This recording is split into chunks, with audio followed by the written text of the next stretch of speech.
Okay, let's see. The mic should be on now. Just getting myself mentally ready. Had to take a little break. Went to the gym, had some lunch, took a little nap. Rough day of game development, and we're ready to go. We're gonna try to get this guy going. So I was running into a little bit of a problem here where I couldn't get. I don't know why he's not wrapping on the screen. So I was getting to the point where I was like, just getting like really tired. So we're going to take a look right now at why he doesn't wrap correctly and see if we can get this. So like here he's wrapping and I need some music. All right. So here the guy is wrapping, the clouds are going up. What we need to do is when the cloud goes up, we need to hide the player. Now this works for the cloud, but I don't know why it doesn't work for the player. So what I was doing was, let's hide this. And the whole idea is like, the level will still exist underneath the clouds. You just have to beat it as fast as you can before the clouds come up. And that's sort of how you're running out of space. And also the game is too big to fit on a single disc. So there's like takes up 2 discs in Pixel Vision 8.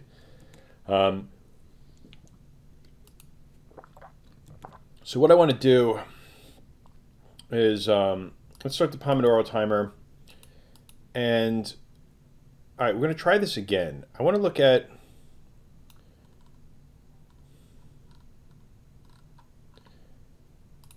there shouldn't be anywhere else where we're setting visibility. And what I want to figure out is, at this point in the code, on collision, on physics update. All right, so here we're setting a new position. So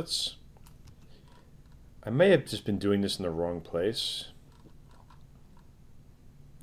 Update entity physics. So here is on physics update. And what I want to do is, at the very end of this class, excuse me, I want to wrap. So I pulled this code out of another game. So there's a pretty good chance that like this just isn't going to work correctly. So we just got to go through and sort of organize it. But when on physics update is called, what should happen is that it's going to go through and apply the new position to the entity. So what I want to do is this. We're going to do repeat new position Y with, let's just do display Y and see at the end of this loop, print player position Y. And let's just output this to the console. So if you're just tuning in, I'm using a special build of Pixel Vision 8. Pixel Vision 8 is my own fantasy game console. I've been porting it over to Monogame for the past 2 months, and this is going to be the first release of it. So as you can see, everything is wrapping correctly. So I'm outputting the player's Y position, and why this is important is that, so Pixel Vision 8 is built like a Nintendo, and when sprites go past 256, they actually wrap. So if I was to come in here and let's say I got rid of this repeat and we just made this next position Y and we reran this, we'll still see that the player, their position is going greater than the height of the screen, but you see that they're still wrapping around, and that's like a memory limitation of the original Nintendo. Like it couldn't handle numbers past 256. So I've sort of emulated that here. And what we need to do now is let's go back to this repeat, because we want to make sure that once it gets past the bottom of the screen, that we actually repeat the number back to 0. And once we repeat it, then we can come in here and we can now test this part. So what I want to see is that let's see what this value is. So I want to output, the next value I want to output is the number for the cloud start row, which is the row that the cloud is starting at, plus 5 multiplied by 8. Because we're doing a lot of tricks here. I can't, I mean, I could, but it would sort of defeat the point of what Pixel Vision 8 does is I'm not drawing a mask. I think I have too many. Let's see. This multiplied by... All right. What we're doing is that we have like a set of sprites that go across that are the cloud. And as you can see, this value is moving up, and the player is continuing to move down, right? So what we want to make sure is that when the player is below this threshold or above it, they're actually visible. So let's do this. Let's make entity.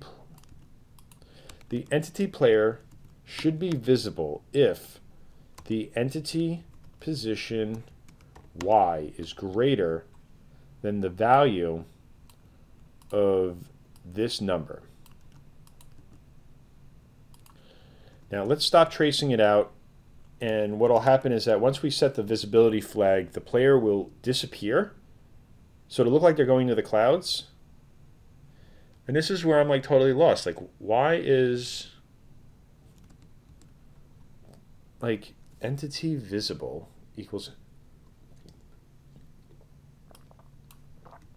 less than, like something should happen. Either it should be visible under the cloud or above it, but like once this happens, it's no longer visible. And I don't know why that's happening. So let's go back to print. So let's see what happens and output all this stuff. So now we're going to look at the visible value and see what is really going on under the hood. Let's clear the buffer.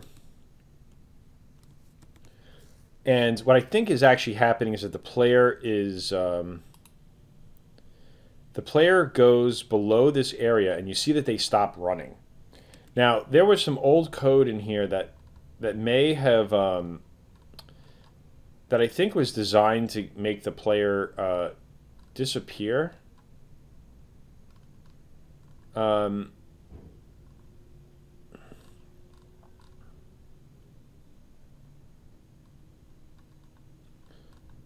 So what I need to figure out is that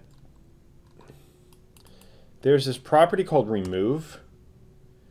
And what I want to see is on collision, collision remove, on meter change remove. Let's look into the physics engine and see if there's anything that I left in there that entity manager.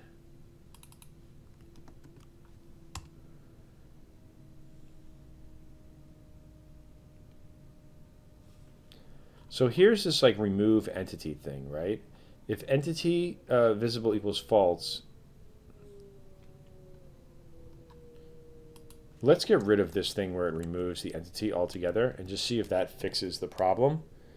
Because what happened in the old game is that it was a side scroller, so as soon as it went off the screen, it was like really important to like remove that stuff from the display. And here it's done again. So let's. So we call remove entity, and then this looks for an on remove. So let's go to our player. Is there an on remove for the player? Entity on remove end print remove player. Oops, this should be on entity equals function. So let's see if something happened here where it removes the player.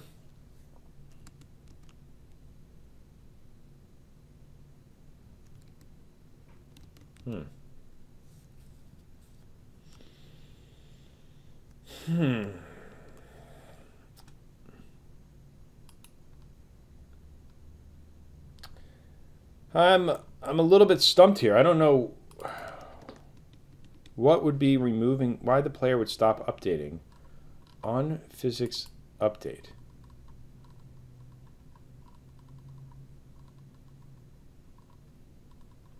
So we just have to sort of go back and track this. So update entity physics. Let's look at the physics engine here and see what is going on. Calculate the next position, accumulate velocity. Calculate, get the local position.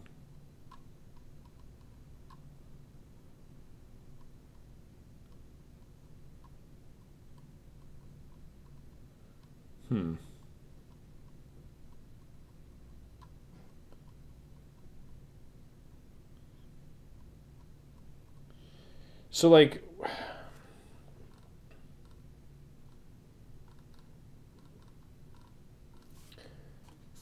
what I don't understand is why the physics would stop updating. So all right, let's try this the other way. Let's go to the player.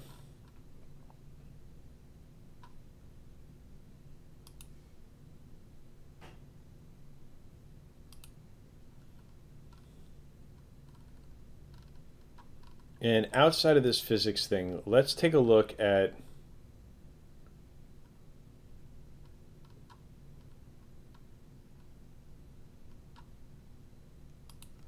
let's just output what this is doing.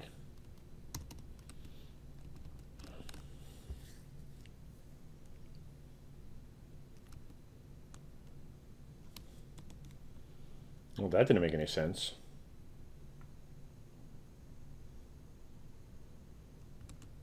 So you're telling me that the player update only happens once?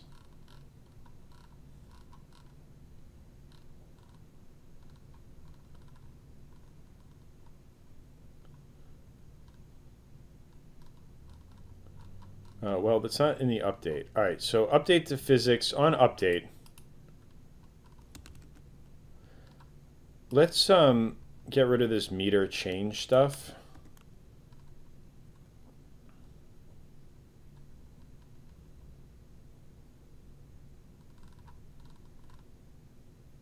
And let's get rid of these meters. I don't know if like the energy is running out or the health or something, but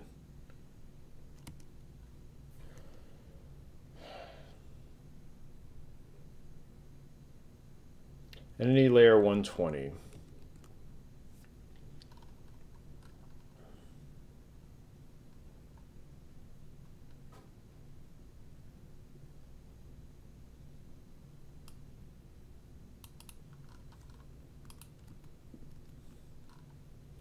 Well, I want to get rid of energy.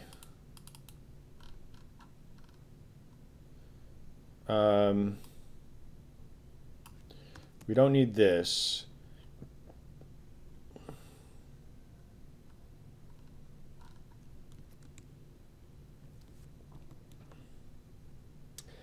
Well, it's just a little bit of debugging. I mean, all right, let's see what it outputted.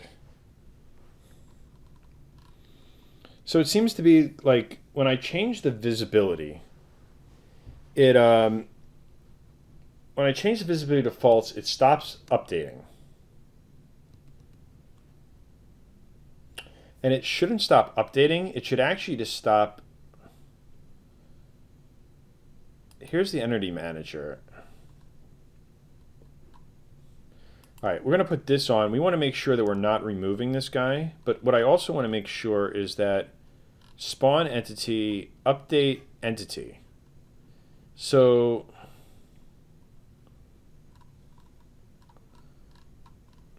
if remove animate entity, I've gotten this. I got rid of this thing where if the entity is off the screen, it should be removed.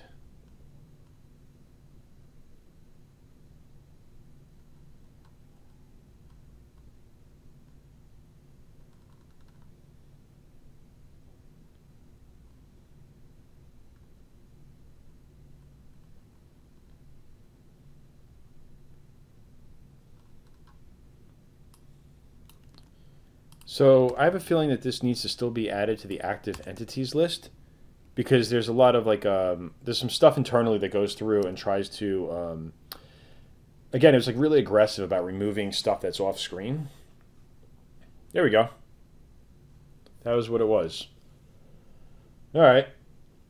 So now you can see as the player goes below the cloud, he should still technically be there, but he's no longer doing. So let's go back and let's go to the player, the entity player, and let's remove that print statement. Update physics, get rid of the print. That's now in the physics thing. And what I want to do is now add, on update, we want to add, this jumps. So let's do this.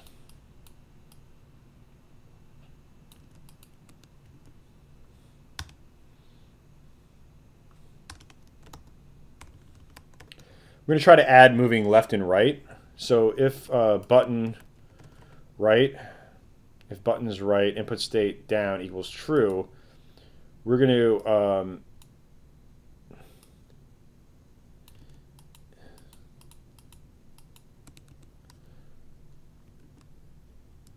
what we want to do is var or local new velocity equals 0.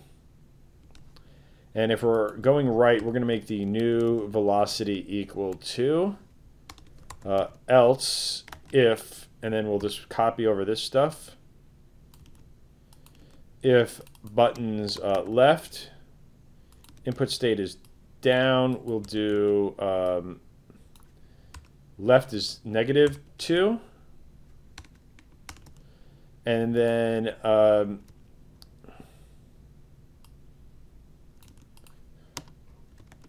or A or B will make them jump.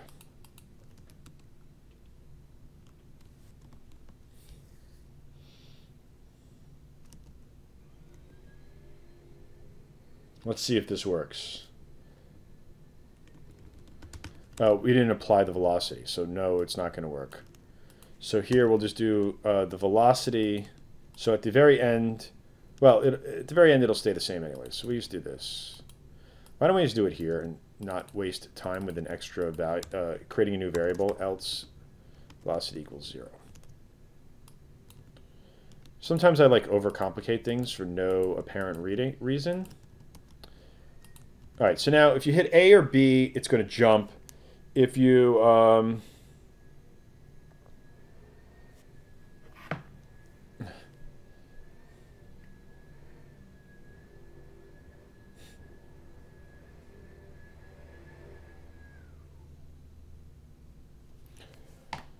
right, let's see now if we can refresh this and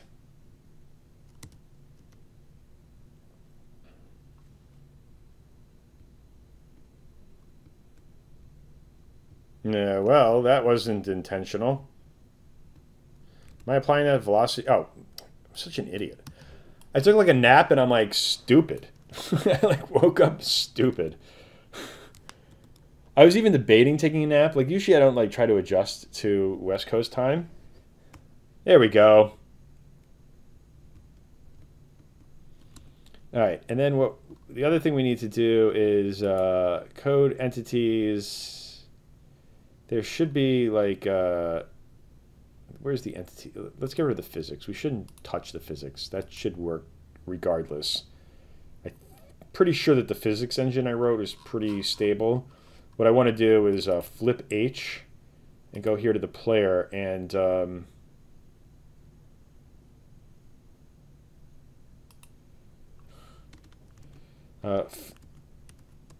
entity, again, I'm making it complicated. Let's just do flip H. If we're going to the right is, whoops, entity.flip H is false. And if we go right, it'll be true.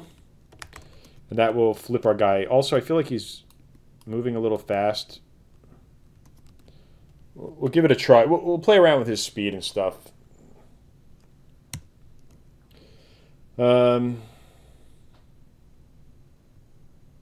There we go. And he's moving to the left.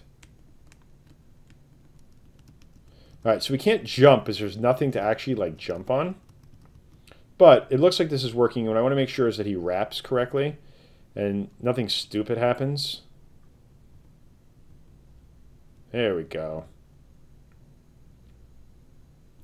Okay, so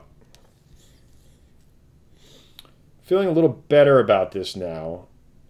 It looks really good. Cast Pixel did the pixel art, and so this was originally a game that I wrote for Ludum 40, and we've been wanting to rebuild it and like really show off the new version of Pixel Vision 8. Like all this is her design stuff, and it's really good. All right, so what I want to do next is figure out how to let's figure out how we're going to add some solid stuff to this. So on the player, I'm not going to delete any of this code yet until I really get this. On collision, or on physics, there should be collision points, results. Look to see if the player collides with spikes on the ceiling. So results X and results Y are going to give us back an ID. And these results are going to give us, on either side of the player as they're moving, what the collision value is. So these are spikes on the floor of the gap. This is collision with the ground. So let's open up Tiled. And let's open up disk2 tilemap.json. And here's what we're going to try to do. We're going to try to build out a very simple level. And we have these flags. So let's go to the flag thing. And what we're going to do first is we're just going to add some flag. This will be a value 0. You can see the type ID is 0 there. This is 1, 2, and this corresponds back into the game engine itself. So technically, when the physics engine looks to see where we're at, it should give us this collision as a flag 0 on the y-axis. So let's reload our game, and our player should like do jack, I guess. Oh, did I save it? All right, sprites. I don't know, somewhere in here. Here we go.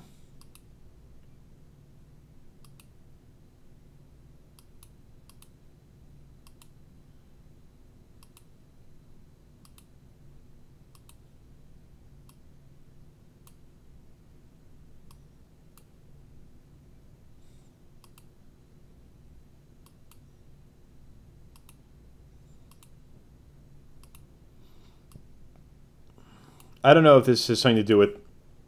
There's a lot of little factors we got to figure out right now.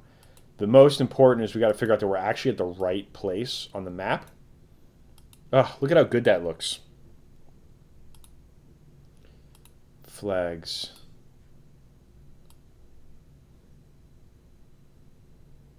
All right, so we're going to save this. And let's reload the game. Well, it's updating. Oh, we got to draw that cloud. All right, let's we take a quick break before I have to really dig into the physics engine, and let's do this. Let's make sure that the cloud is entity. Draw mode equals draw mode sprite below, and let's update the entity manager so that when it creates a new entity, it defines the draw mode.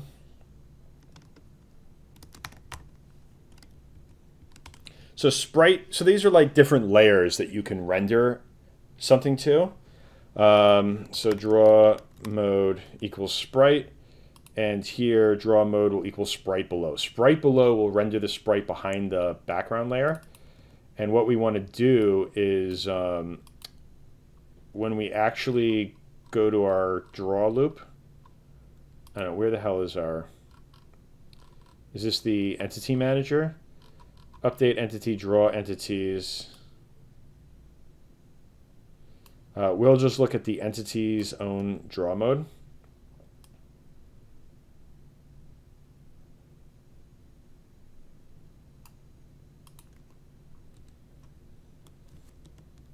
Oops, that's not going to work. All right.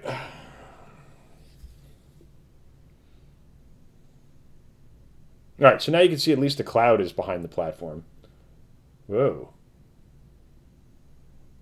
That was stuttering, and I don't know why.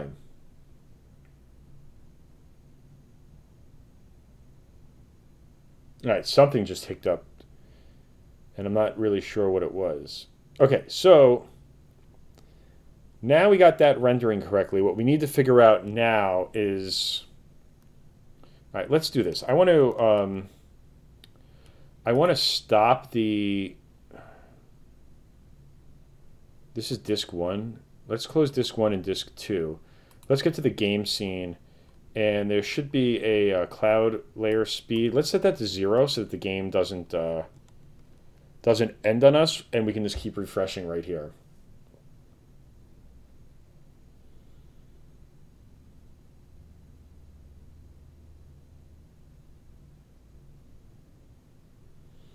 All right, let's go look in the first thing we need to do is let's look at the tile map tool and just make sure that it's reading the tile map correctly. Oops, that's the wrong one.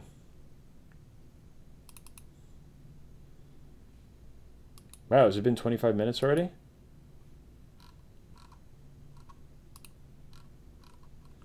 All right, so hide the entities below the cloud, connect the player controls, clean up the player and remove old code, which is what we're doing now. And the new things that we're going to try to do in this time is we want to add a player collision, add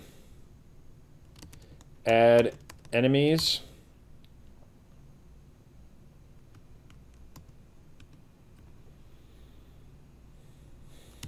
add HUD. All right, it's a lot of things to do. But I should have the majority of the game sort of working today. All right, I'm in the wrong disk. So let's go to...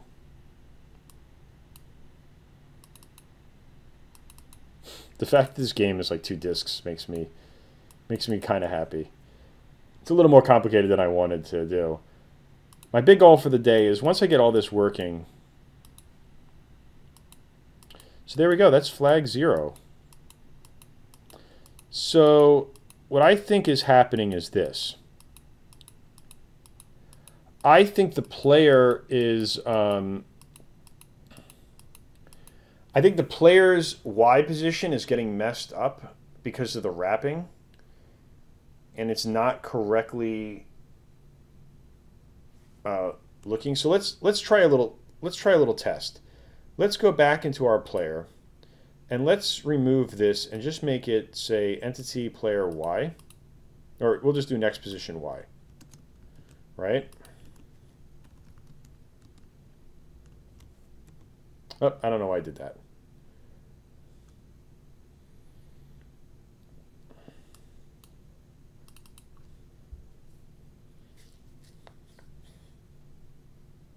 All right, so that didn't work.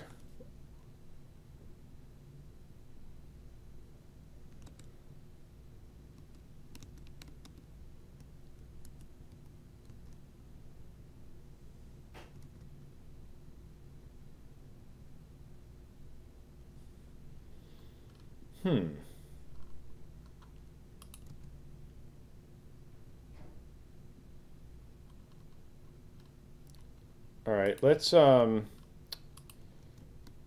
rid of this. The next thing we need to do is let's look at the physics callback on physics update result. So let's look at print player result X, result Y, and see what it gives me back.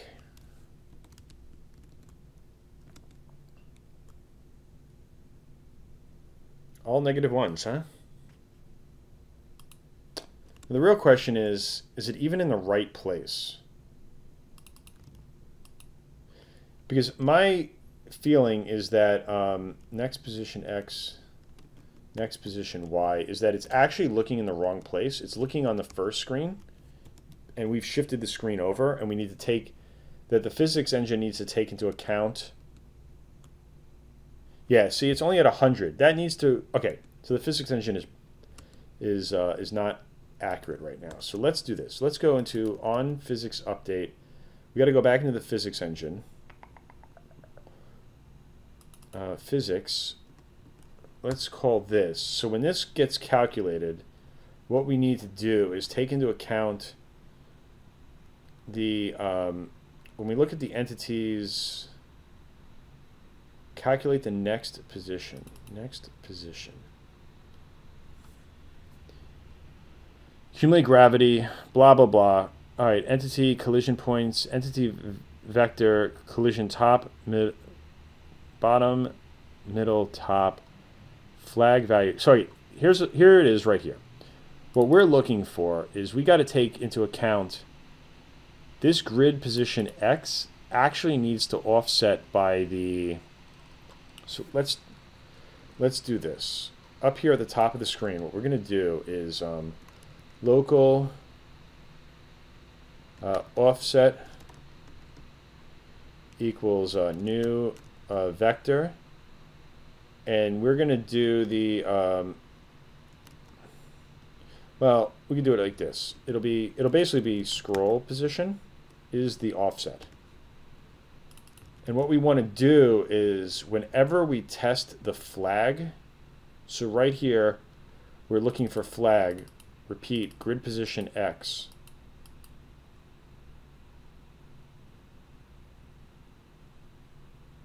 Here we're calculating this. So this test position should be next position Y plus offset X and plus offset Y. And then we need to do the same thing along the Y axis. When we come here and we test this, whoops, plus offset X plus offset Y, and that 1 will bring it down 1 extra level. And now this is going to shift it over, because what we're really doing is that the map is at a different, the player is really at a different position in the map, and we're testing the fact, like, it gets super complicated, because the Nintendo was like a really like weird in the way that it handled this stuff. Like, there we go. Hey, look at that. We just need to now just tighten up the bounding box around the player because the other guy was a little bit bigger. But what wound up happening was that, boom. Oh, this is so good.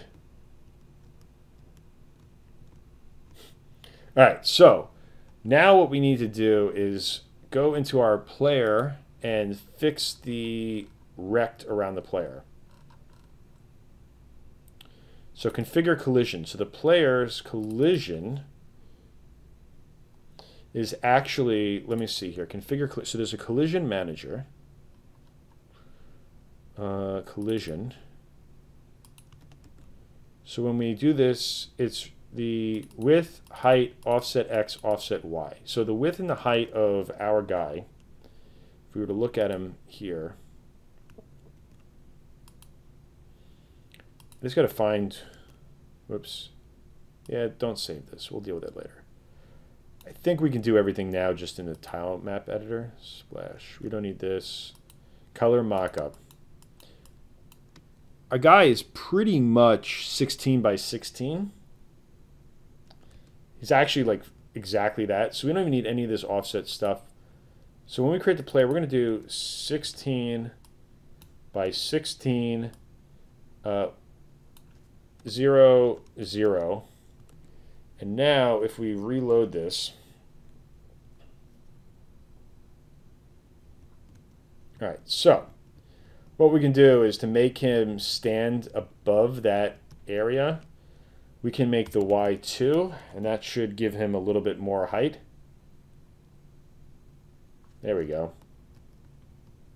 You know, it's funny. What it's doing is that it's giving me the invincibility. That's why he's flickering. It makes him invincible. So we have to, I have to decide if I want to do that or he just is what he is. All right, so, oh, it looks so good. It's like, it's so good. I'm so happy right now. Well, that was weird.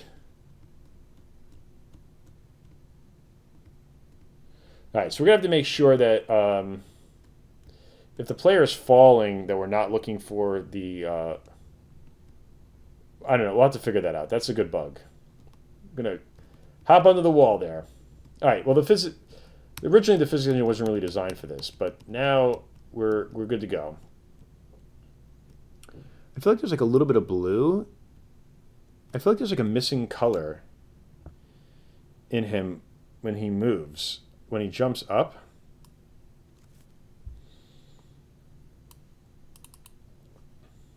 because I see the blue shining through on his face.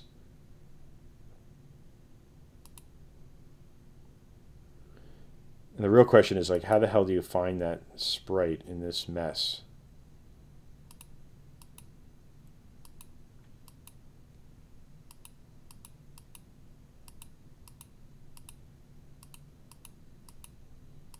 Maybe it's in my head.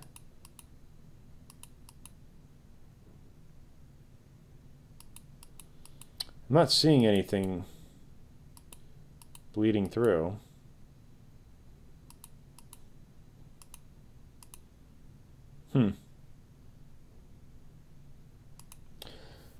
Okay, well, whatever. That's fine. All right, so the next thing that we need to do is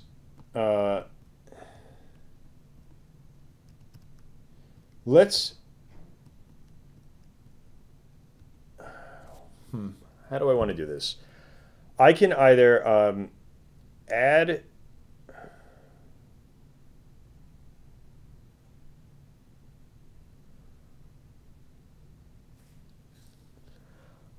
I can either add an enemy, which wouldn't be very hard to do on this platform.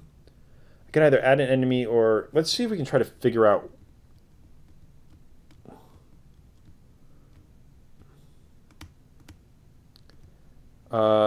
what I want to try to do is this. If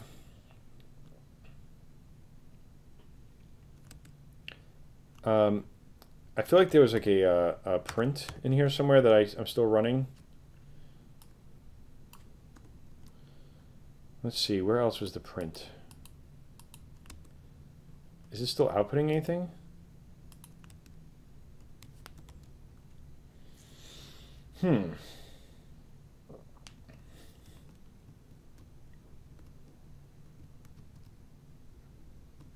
Okay, so what we want to do is that when the player is, when his velocity, when he's falling, that we don't test for, we can still all right, I know what it is in my head. I gotta look at it. There should be a thing in here that if the player physics solid collision.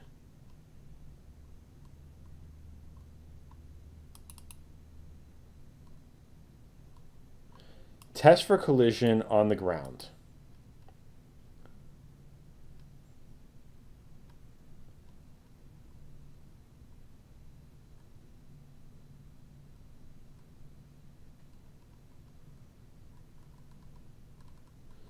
So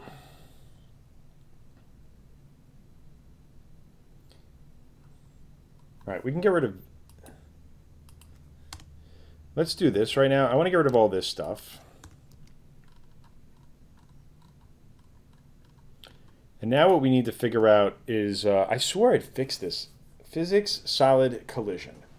So if entity player Y is greater than 56, test to see if there was a collision. No, this is, we don't want to do that. We always want to be testing for a collision. So what is triggering this state? I am holding right, and the player is, oh, I want to do one other thing. I have a game controller support now, so I'm just going to open up my, I'm going to add my controller. And I just got to restart. But, oh, it's so much better with a controller. Oh.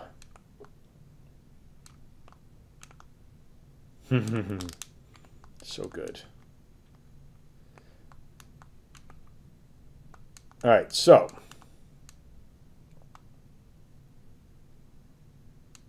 Oh, look at that. All right, so that bug we can fix real quick. That I know what that bug is.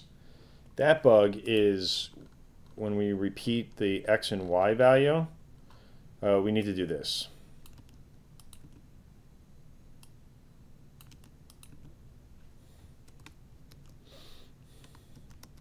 So what happened was that the player went, so this isn't like, this helped me a lot because I had the code, but it isn't making Ludum Dare any easier. All right, cool. So now we can go forward and backwards and it'll repeat.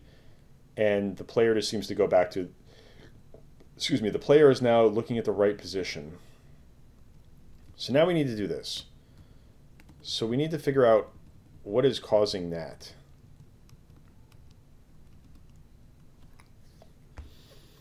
So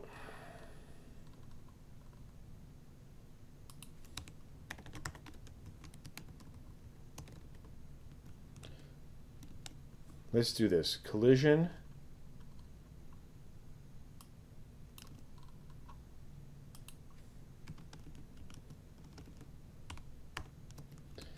All right. I want to see what the collision state is of velocity when it hits that collision. So right now we have collision. So the velocity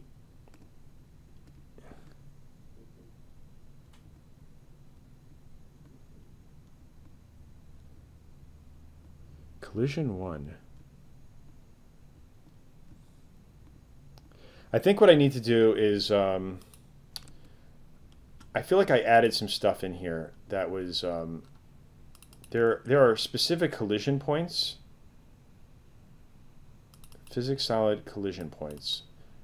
What we need to do is I need to go into the physics solid collision. Let's go to the physics engine. And we call this here, right? And what we're looking for is only set the standing when falling down.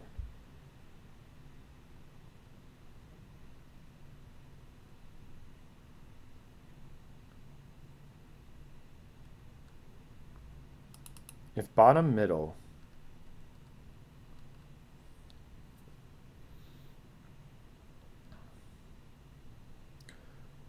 standing. All right, so let's do this. Print standing.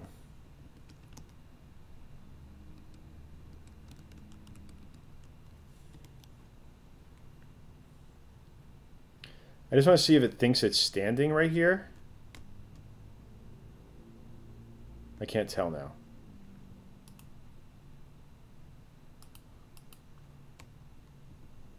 Wait, I'm an idiot. Did I just like literally just have it print out the word standing?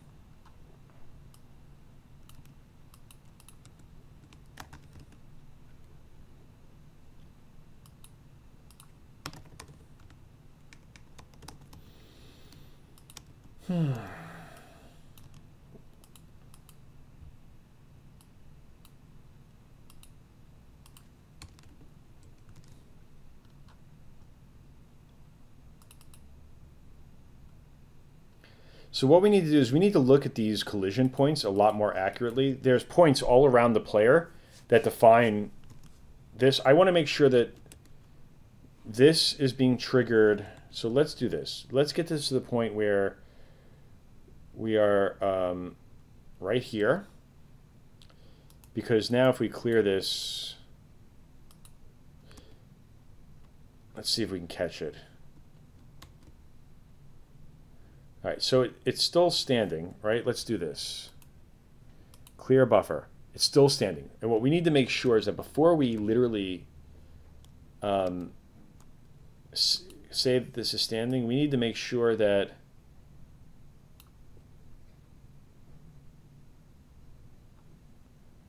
where are the collision points?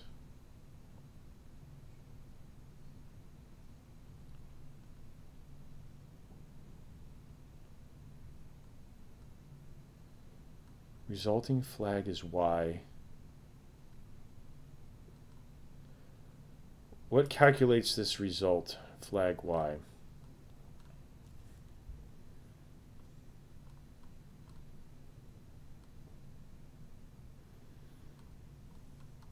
All right, here we go.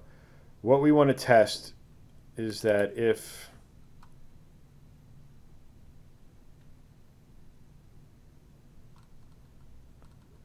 so this is the Y test. We want to make sure that every one of these points is actually valid. So there's a left, a middle, and a right bottom point, right? And we want to make sure that all of these tests are true.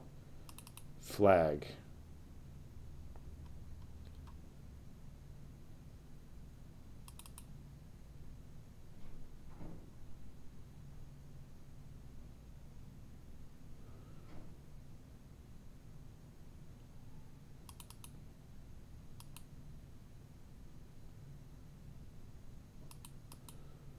So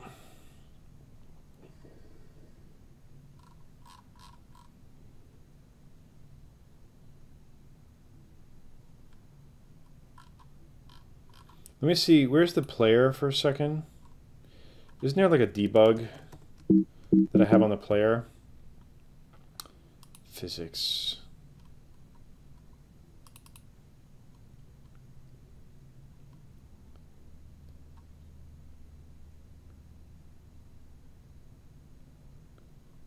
Results. If flag value is less than 0, then keep doing it. So this assumes that all of these points are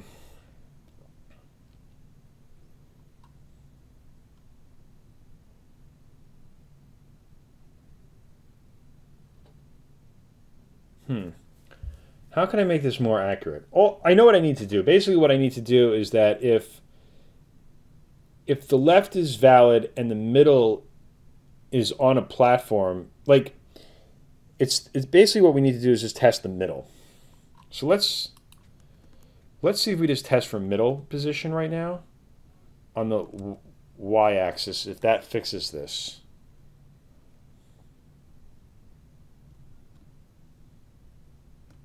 See, there we go. So that, I think in the other game it made sense because I was like doing a lot of like weird, like I was doing some like weird stuff, but all we need to do here is just define that if the middle is, see, I can't do it anymore. Let me get a controller. All right, so that fixed the problem.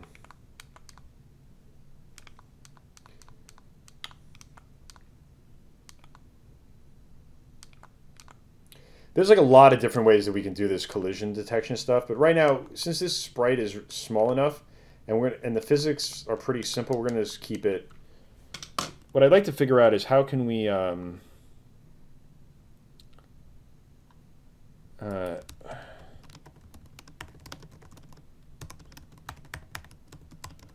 player.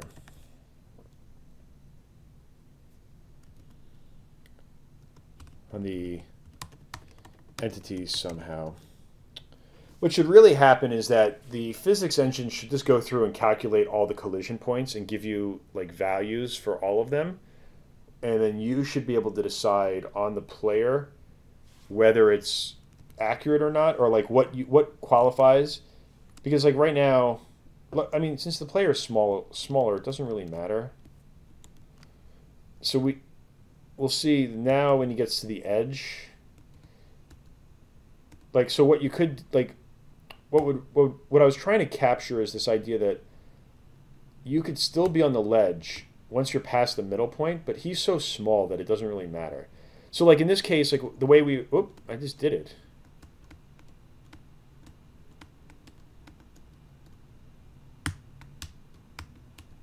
All right, well, that was like a fluke. I mean, I can't get this perfect. It's Ludum. But the idea would be like you can get like further on the edge because 2 points would be valid. So like what we could do is something like this. We could do something like flag value equals -1. And then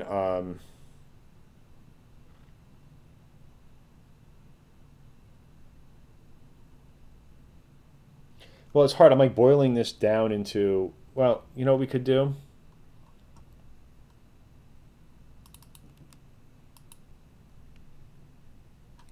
So this would be something like this, entity dot flip h and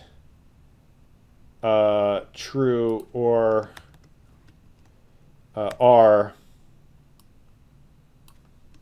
And what we would do is based on the direction, we would test out either the left or the right side. Right? The entities should have the flip h. Entities flip h. So now it's so in the other game I couldn't go left or right. So now what we're trying to do is we want to get 2 points going. So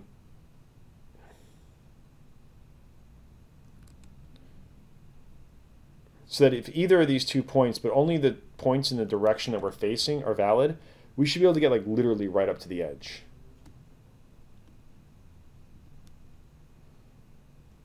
All right, I gotta debug these points. I don't remember how this worked. Where's the entities?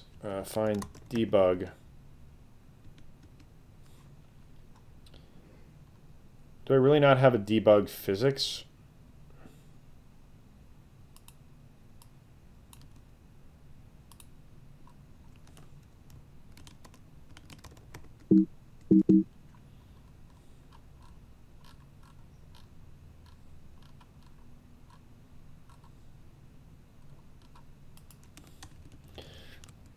All right, let's see if that works. It should draw a box around the player. Entity player 176. That doesn't like that idea. All right, collision. Let's just look at what the debug was. Test grid. Draw the current grid.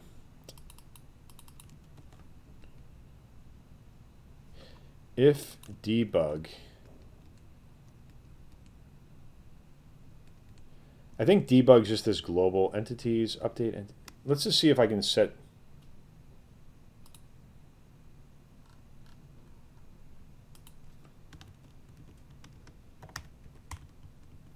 Maybe it's like a global value, and then it'll debug. I had this in here where it was like debugging the different points. Can I show my game, please? This is sort of it right here. Why? All right, let me do one other thing. Let me go back to the physics thing. Sorry, I'll show you my game in a minute. I just want to fix this bug.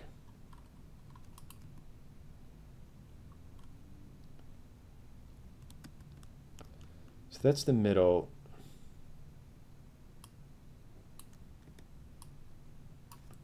Let me see if I just had this reversed. So if you're just tuning in, this is Reaper Boy. It's a remake of a game I did for Ludum.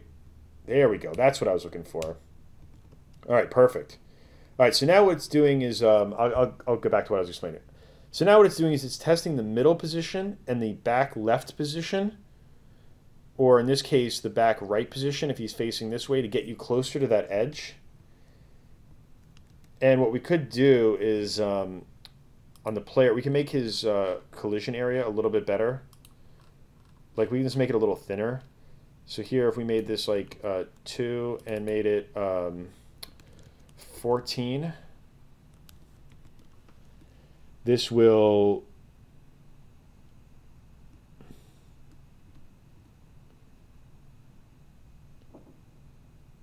it's funny, if you're on this edge and you turn around, you're too far over, it like flips on you.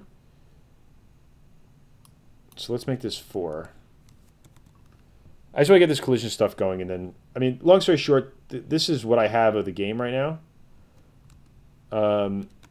and it's basically the idea is that you're going to use gravity to kill the bad guys, but that white cloud layer at the bottom is going to keep moving up and hiding the level if you don't beat the level fast enough. All right, so this should be 12, 16, 2.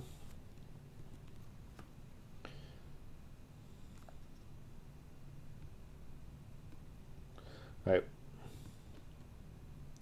Oh, what's interesting is that the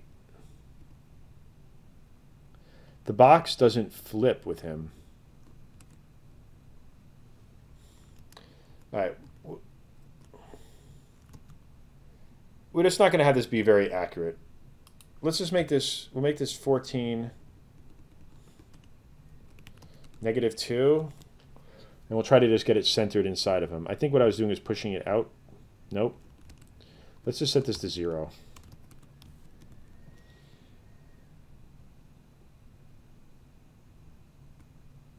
Yeah, that rect should flip.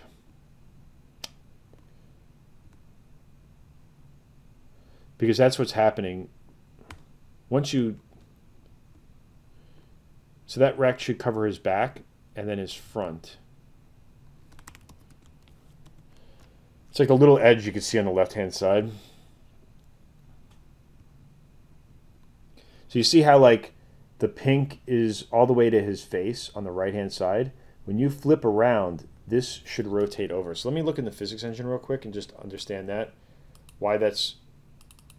Configure collision.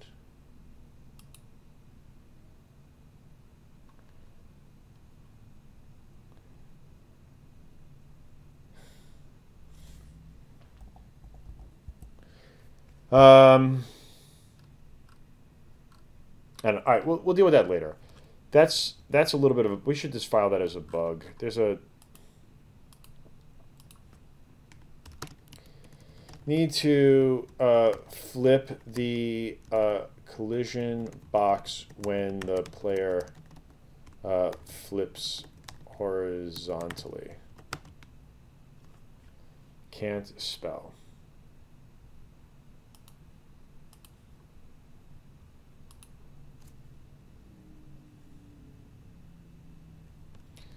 All right, so... All right, I think we got enough now to start dealing with adding in the player. Sorry, adding in enemies.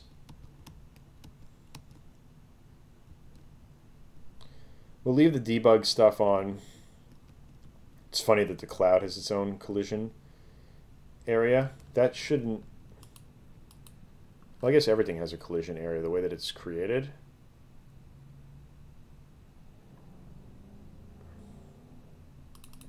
When you go to create a entity, update,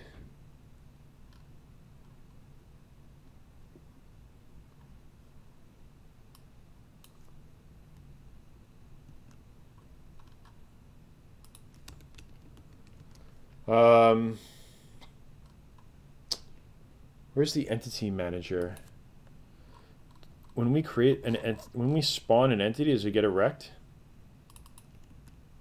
Yeah, whatever. We don't need to worry about that. All right, we're gonna fix all this in a minute. All right, I'm gonna take a quick, like, I don't know, couple minute break. I want to have a snack, so let's do a quick 10-minute break. I'm gonna have a snack, and then what we're gonna do is clean up player, remove old code. Let's we'll add the player collision, and then next we're gonna work on enemies. So I'll be, let's see, it's 2:25 here. So let's do 2:35, and I'll be back shortly so that I can keep working on our little dude. There we go, my ghetto message. There we go. All right. Wait, make this back at 2:35 p.m. Okay, I'll be back.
Okay, I'm back. I want to. I was just checking out. I posted a video earlier of like the build before I got the palette stuff working, and people seem to really like the game. Uh, yeah, running out of space is the theme. So I'm just laughing at the fact that I like the game is really on two different discs for Pixel Vision 8. Probably the best, most accidentally creative use of the theme I've ever done in a Ludum Dare. Right. I was thinking that this is kind of stupid. I don't really need to. I don't need to worry about this flipping stuff. What I need to do is just make this 12, and that will make the collision area centered around the player, and that fixes the problem. So simple solutions. All right. So now I'm gonna start adding some enemies to the game, and figure out how to kill them, because killing them is going to be a little bit different than how I did in the past. In the past, I did bullets. So one thing we should do while we're at it, and it shouldn't be too hard to add, is the score. I believe the score is already working. So all we need to do is call draw score in the. Sorry, I said that's like such a New Yorker. It's funny. Like when I was a kid, I like really like pushed hard for like the New York accent. I was born in New York and I grew up in Florida, and I wanted to be like so like hardcore New Yorker. And as I got older, it puts a lot of people off when you're aggressive and then like had that heavy New York accent. And there's some words that I still catch to this day that I say, and they're just like a draw. That's a good one. All right, so we're gonna call draw score. I can't say it right. Draw score. My father is from the Bronx, and my mother is from Brooklyn, and my wife is from Queens. And when like all of them are together, it's like this heavy like New York accent thing going on, and I'm just like sort of caught in the middle. What I wanted to do with the score thing was where the hell did I have that class? Game score. We just need to change the font, and I believe we're going to use. I don't remember what font we're going to use. Let's see. Where are the fonts? There's orange. Well, we can just do orange green for right now, or sorry, large green, and then we'll take a look at where that goes and what that looks like. Codes. Yeah, it doesn't like that idea. Now, Jesse, why would it like that idea? Oh, because you didn't include the script. Code. No, it has to be included. Code scene game.lua attempt to call a nil value. 2, 3. Code score.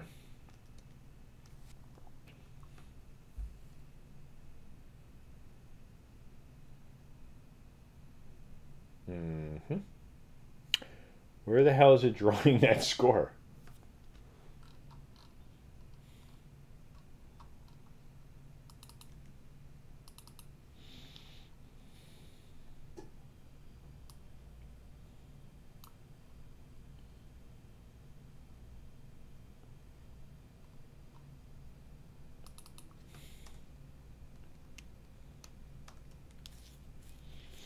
Let me move this into the middle of the screen, maybe?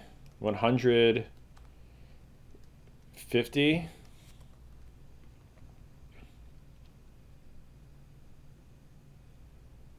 Bah. Oh, yeah, I need to...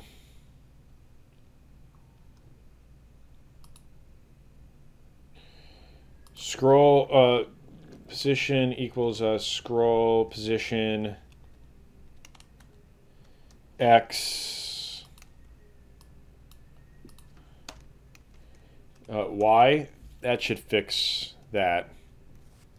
It's rendering it off on the first screen. See? Look at that.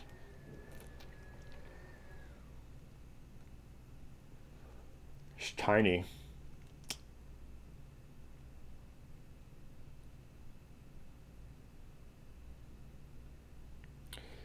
All right. Well, we can put this like, I don't know. I didn't even think about like where the hell this is going to go. Let's take a screenshot and see what our damage is here. I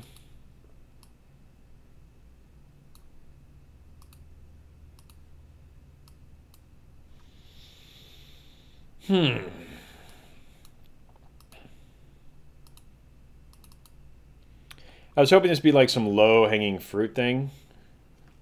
So for right now, let's put the score.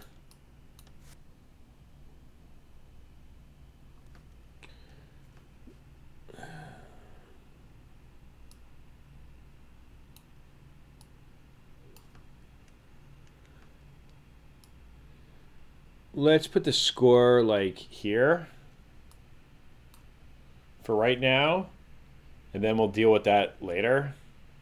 So that's going to be position 176.16. 176.16.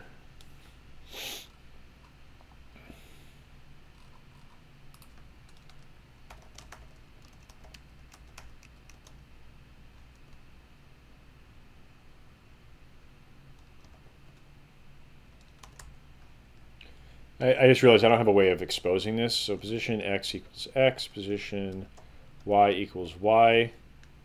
And it will do it that way. So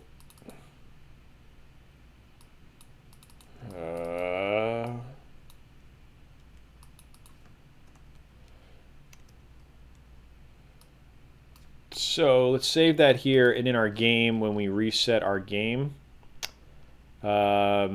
we will set the score position. Actually, we can just do it here.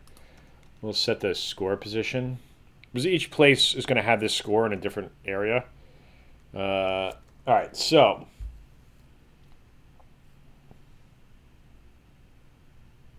cool. So now we have the score. What we want to do next is let's add an enemy. Now,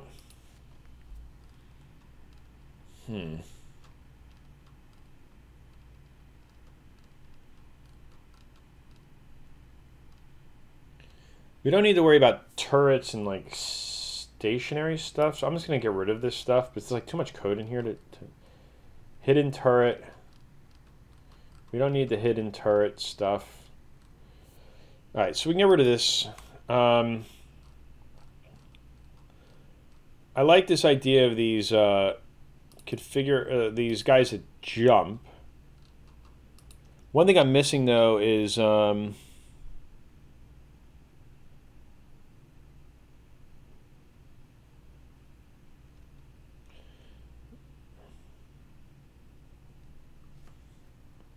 look at that.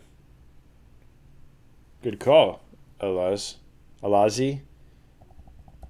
He's deaf. He's a regular of the show. Let's put that guy up there. All right.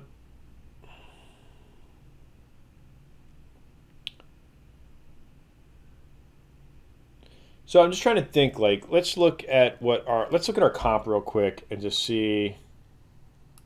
Let's get rid of this. Let's get rid of this. Let's get rid of this.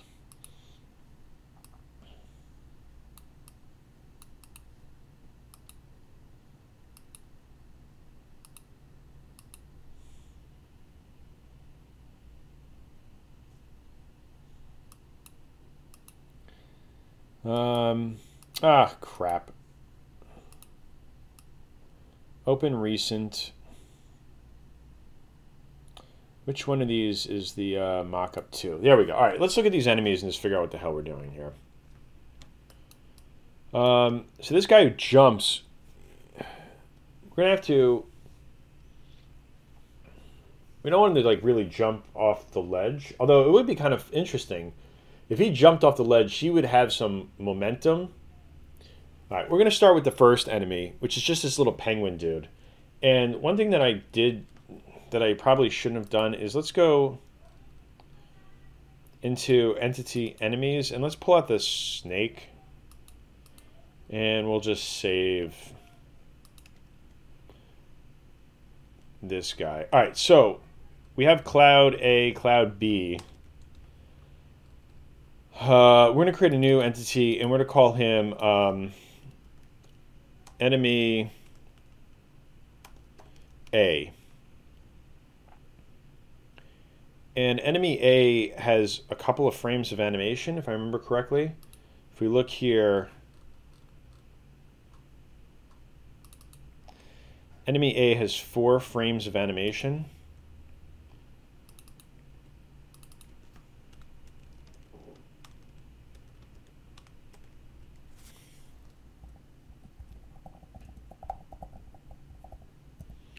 So, all right, he'll have 4 frames of animation. His bounding box is going to be 16 by 16. We'll probably fix this later, 0 by 0. It'll have 1 thing of health. On meter, health, explosion. We'll have to deal with that later. Spawn entity. And then when these guys get killed, they can spawn random other stuff. But let's just try and configure entity enemy A. Right? And we're going to put him... For right now, we're just going to do this manually. We're just going to put him at 96,104.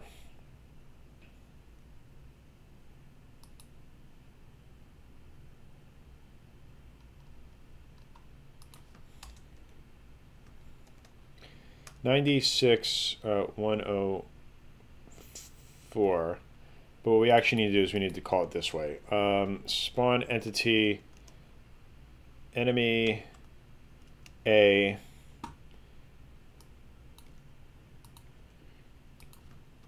All right. And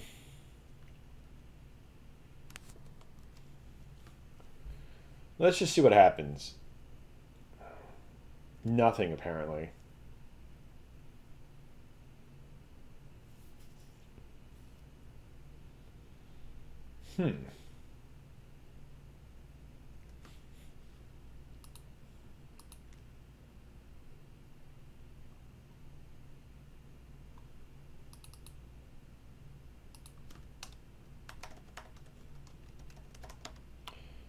Create enemy A.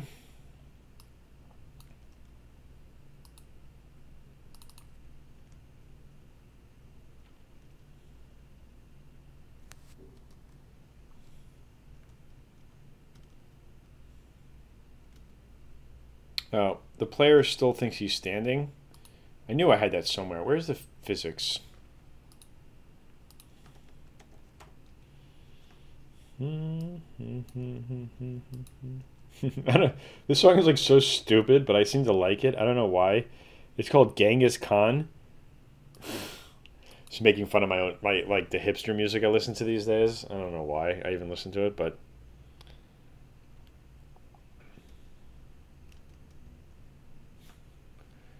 code entities.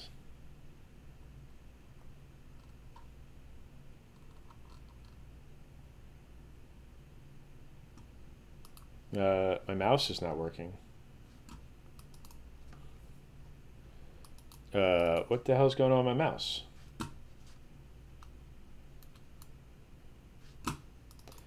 Come on, mouse, work. There we go. That was weird. On screen. Maybe it needs to be visible.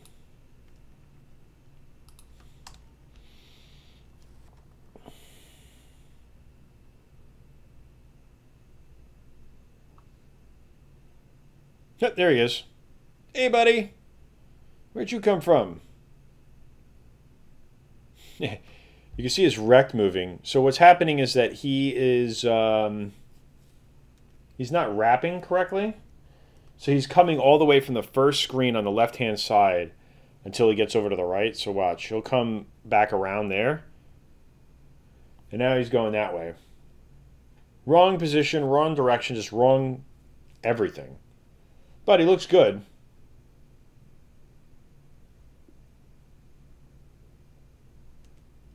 Okay, so let's figure out, move entity needs to be fixed so it wraps. Code entities,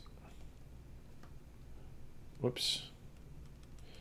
There's a, that's the player, collision, physics. Let's close that. Here, it should be in here.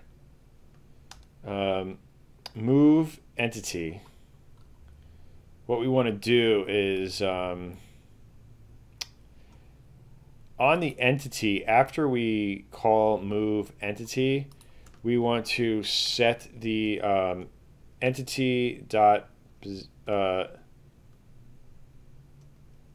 should be like, it should be the same as what I did on the player with the physics.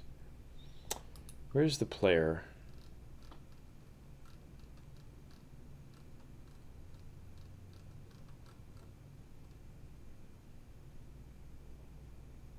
It should be like this. So we'll move the entity, and then we're going to fix the position so that he shows up on the screen.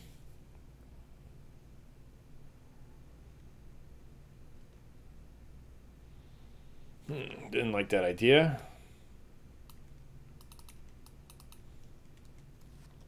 He's not using the physics engine, so it doesn't do like... That's strange.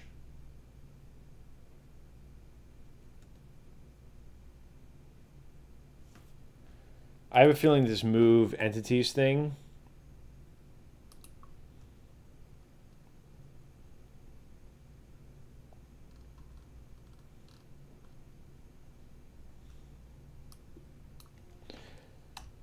just want to see where it uses this. Anywhere else? Draw sprites.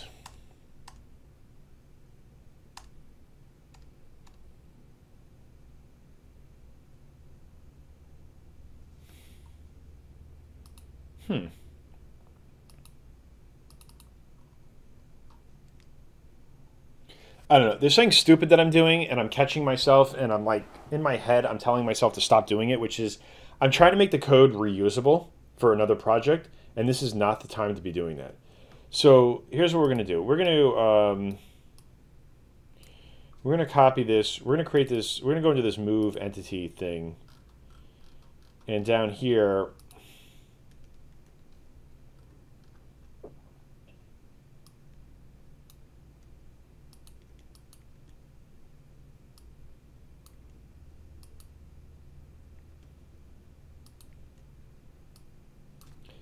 let's just hard code it, and I'll deal with this later.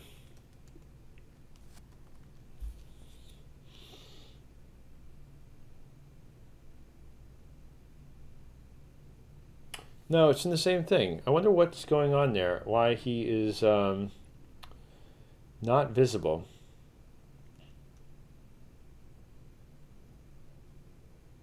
Now that might have something to do with the animation. Let's do this. Let's go to the entity here, and we're going to...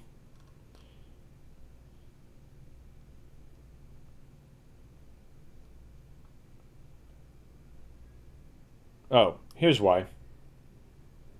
We need to set these flags on the guy. So that the draw sprites is automatically making him disappear because he's off the screen. There we go.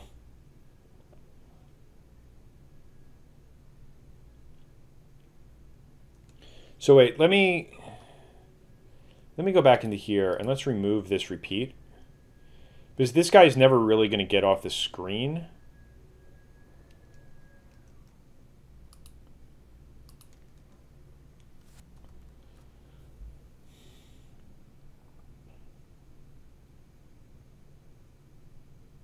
There we go.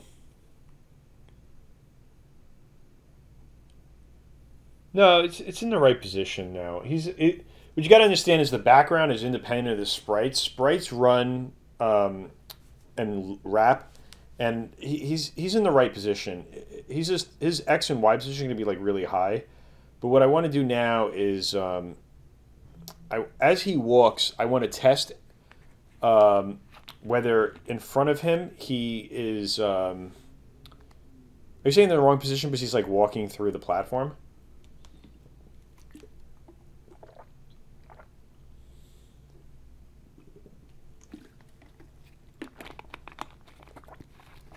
All right, let's see. Let's move him first off. Let's first off.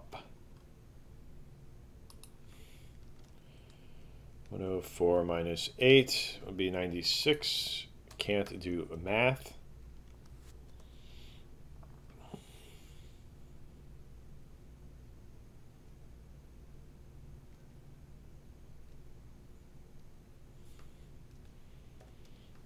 $88.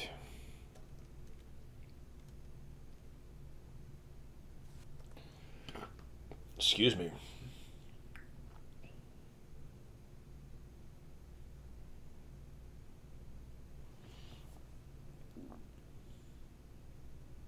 All right, so he's walking correctly now on this platform.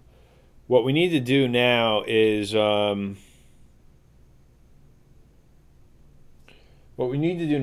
make sure that if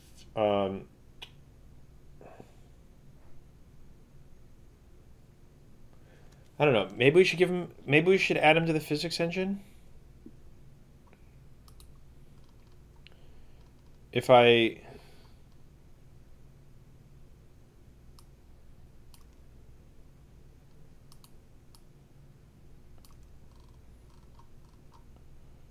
we set the collision. We don't need this. We just need to do this.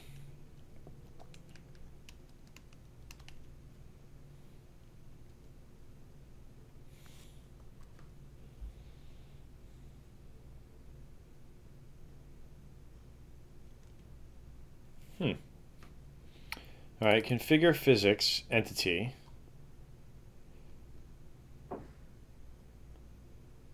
All right, we need to update the entity's physics. So we have to apply the physics now. So on update, let's get rid of move entity. And we'll do this. And what we're going to set is his velocity.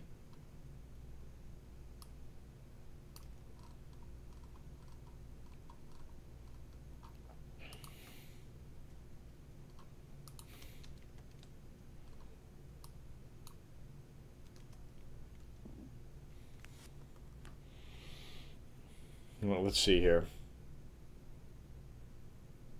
Well, it didn't do a whole lot, huh? I think on every frame I need to apply this velocity of 1. And then we'll make them flip. I actually had this code in the original game, but I'm trying to use this new sort of engine thing.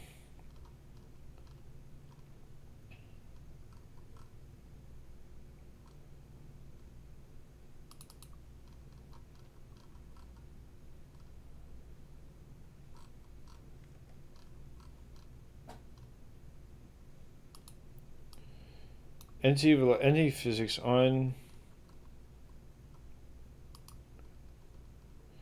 All right, so that's the last thing we need to do, which is let's apply the physics stuff.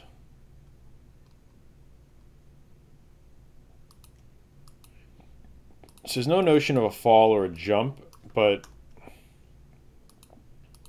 we don't need to ever change his animation. He'll never leave this platform. And that's sort of what we're going to do is the goal right now is to get him to walk back and forth on this platform. And then the next guy, we're going to get him to jump back and forth on the platform.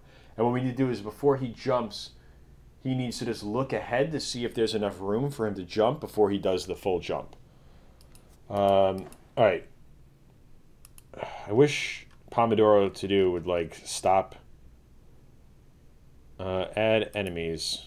And we sort of added the HUD. So, all right, let's see if he moves forward now.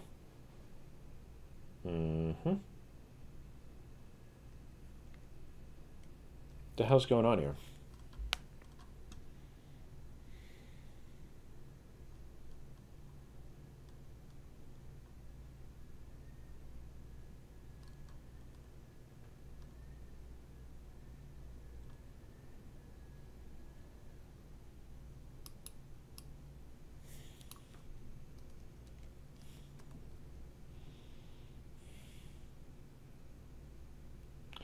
All right, well, he falls correctly. So that's good. So the physics is working. Oh, I'm an idiot. Why would I set this Y? This should be X.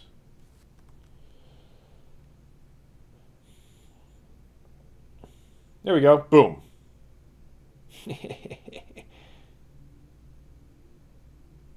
All right. And we need to do the same thing we do with the player here, so that when we reapply the next position,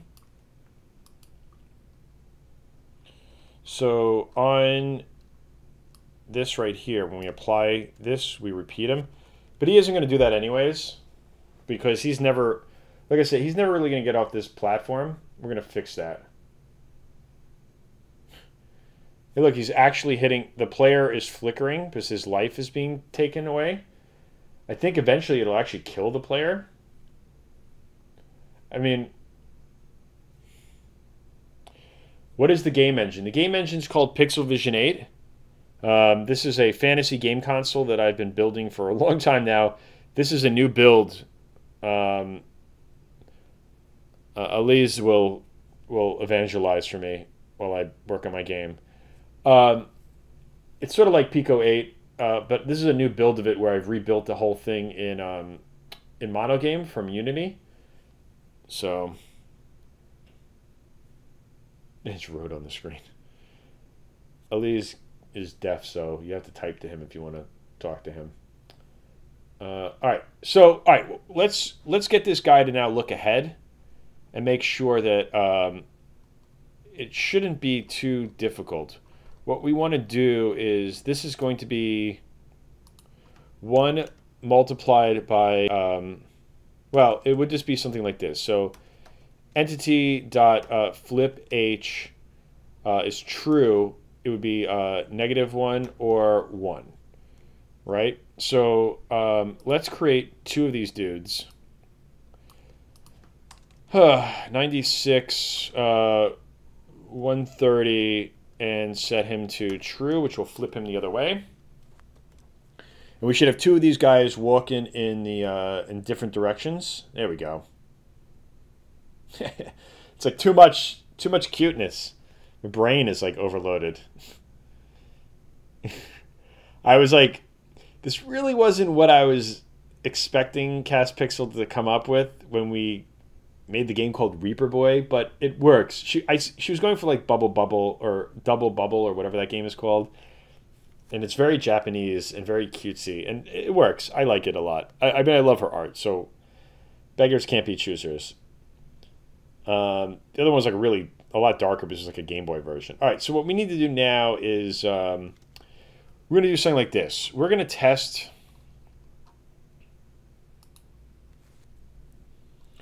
So in this one, what we want to do is, see, we're presented with the same problem. I think I have to fix the physics engine so that it, instead of returning a result, like a generic result, it actually gives you back each of the collision points around the player. How do I want to do that? I don't want to rewrite this.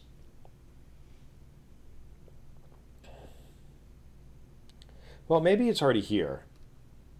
When we collision points, I think it does give me this information.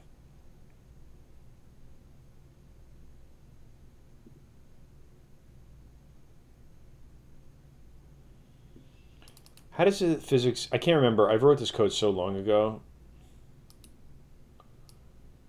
We don't need this anymore.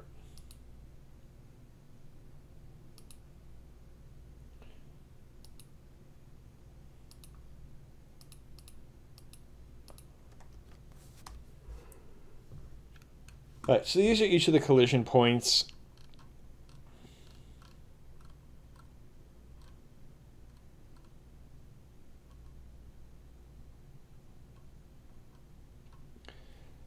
So what we should do is, when we build the flag, we should build a table that represents all the collision points that we actually test.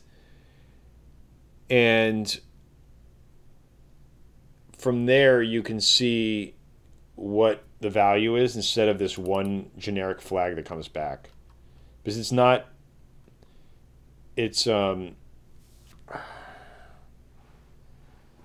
it's not accurate enough.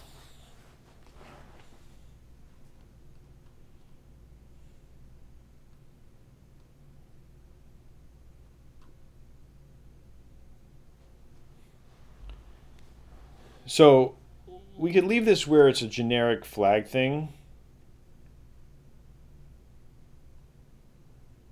No, we can't. So I'm just trying to think through this. Because what happens is that when we set up a player, we create these flags. And flip H.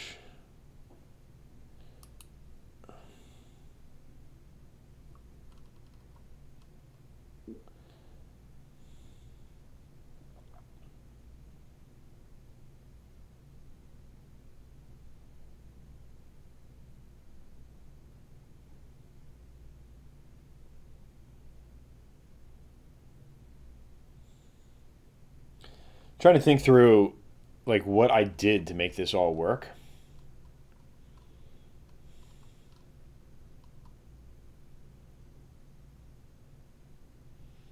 Because the problem with this guy is that he's going to walk. So let's do this. We'll do it real simple.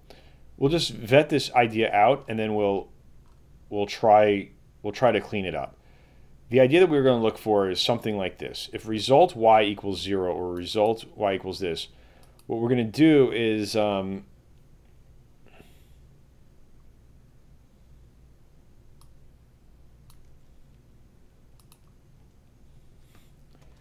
else if result y equals 0, then entity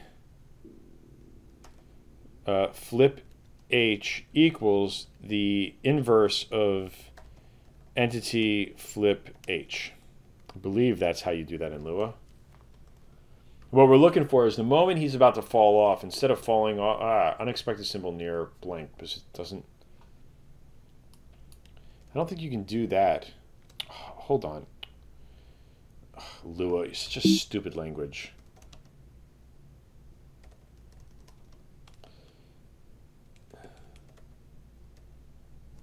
Invert boolean. Change a boolean to the opposite value.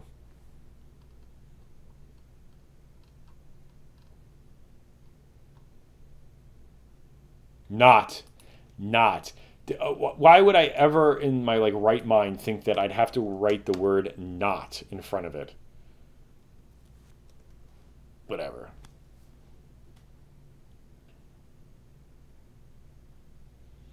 Well, that didn't work.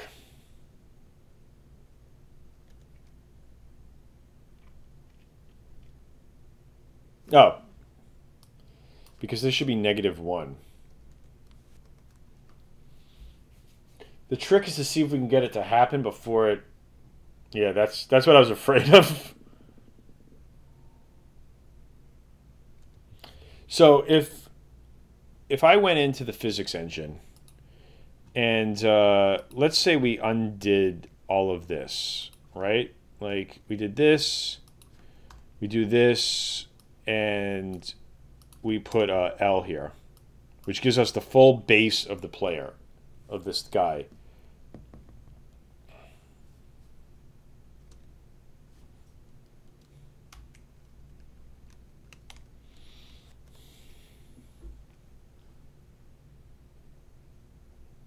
There we go.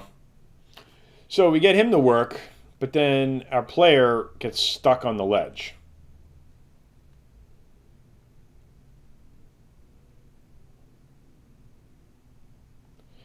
Well, this is the problem. We have to fix this collision code. Excuse me. We have to be able to tell exactly which point has a flag value, and then from there use that in order to understand the collision. But we're getting close.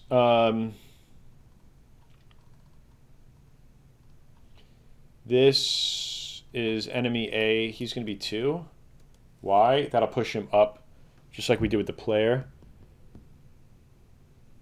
All right, so we're there.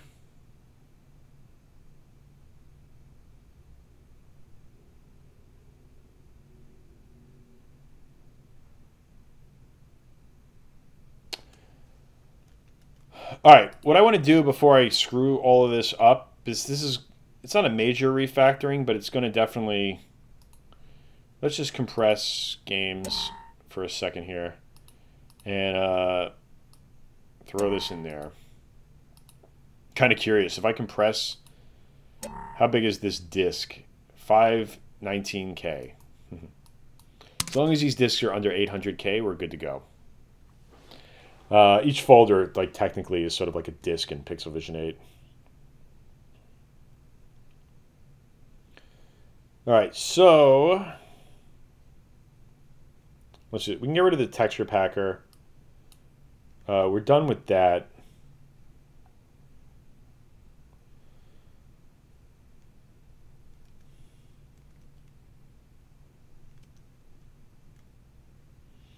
All right, so at least we got collision with the player working. And what we're going to do in the... I don't think I have that wired up. I think there's like a few things we can do before we get... There's a few things we could probably do before we start like rewriting the physics stuff. Like that's something I would rather save to tomorrow. But what I'd like to do is...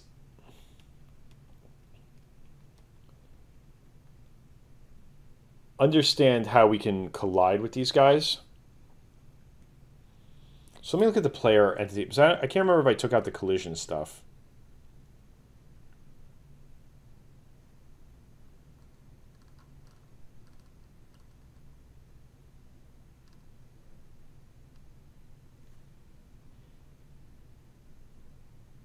Try to jump faster. You notice something interesting.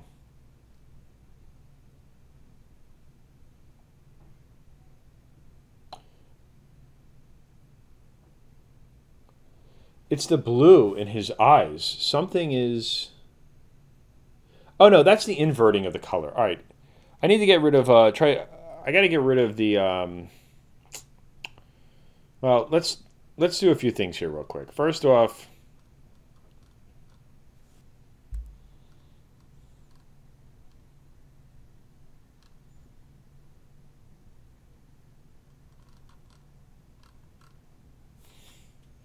All right, let's get rid of this.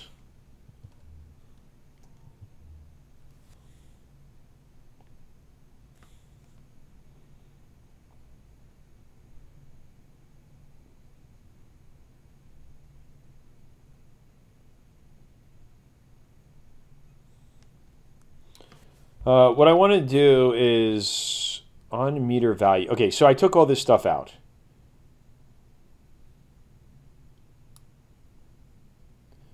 So here's what we're going to do. When the player... I don't know if I want to really do this. The player's just going to instantly die. Because technically in this game, the player only has one... So let me see, where do I set up the meter? Configure meter health 1. This is going to be really quick. I just want to see if he dies. Oh, well, he's going to die, and then what's going to happen is that he's going to code entities player null 94.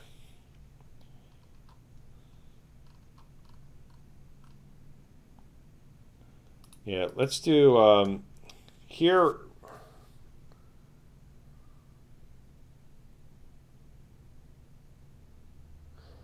If I remember correctly, the way that the game should work is that we would spawn.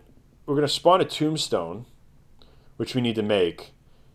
We're going to spawn a tombstone when he dies, and then we're going to respawn the player.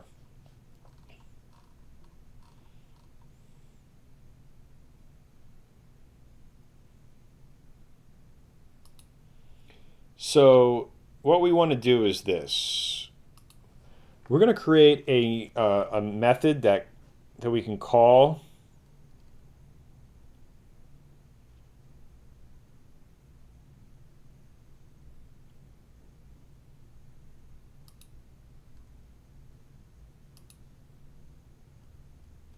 So I don't know if that object can call this object.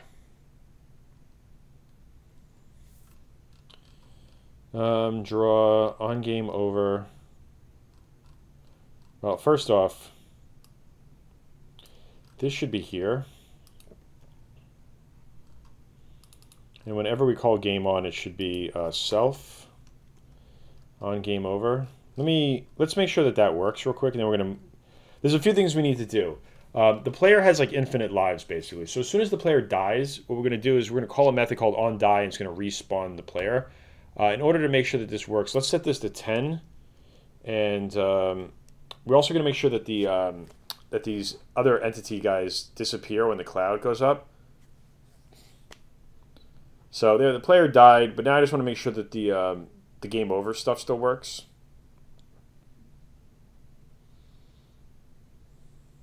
Yep, that's what I didn't want.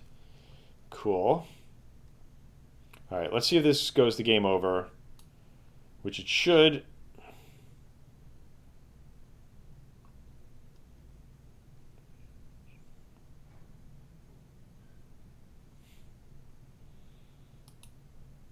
All right, so that's one thing. The other thing we need to do is make sure that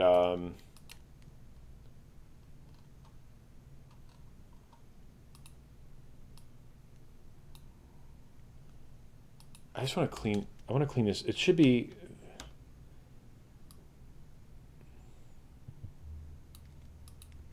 If entity position is greater than that, the visibility should be true.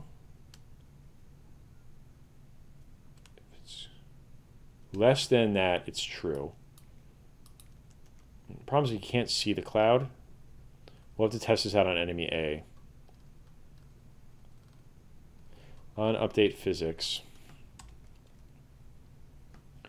Right, isn't this what we do for the player?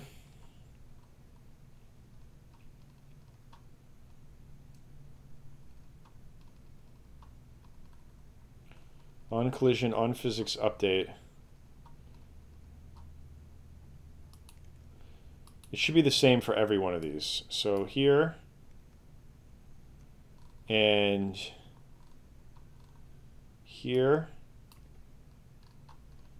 and that's this cloud too. We only have one cloud right now. Do do do do do.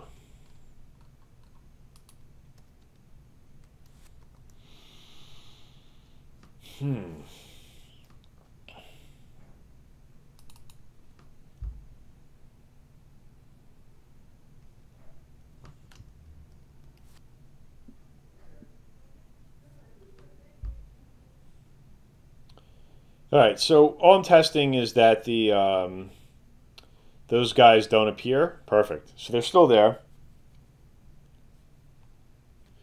And all right, and then that restarts the game. Great.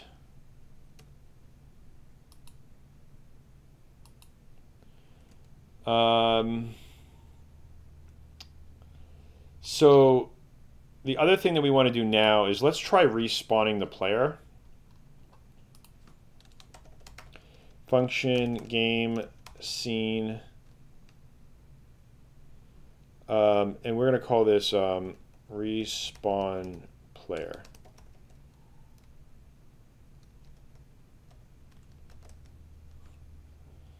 And what we'll do is once the player is gone, all right, we're going to call this here as self dot respawn player. Tomorrow we're going to do all the level stuff. When we do the levels, it'll basically read from the tile map and figure out where all the spawn points are.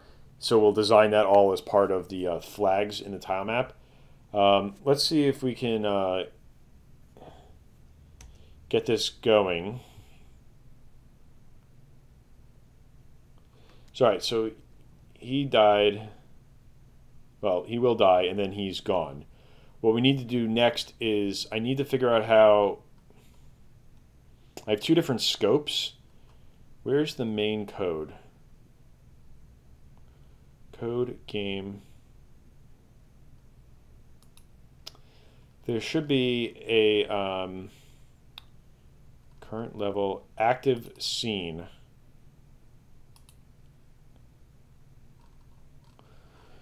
When we die.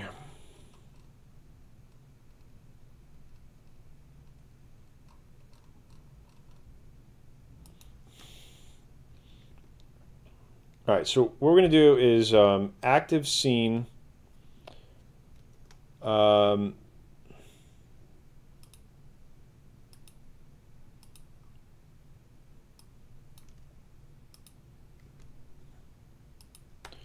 Respawn player, but what I've got to make sure is that the that active scene is global.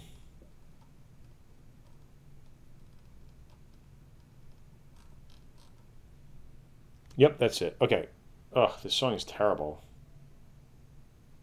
No, I do not like you. Don't forget the cap. What does that mean?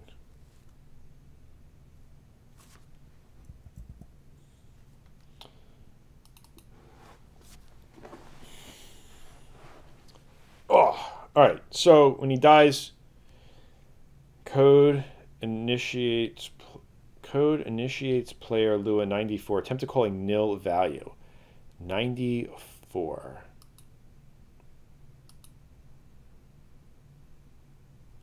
Oh, told you so. The caps. You're right. All right.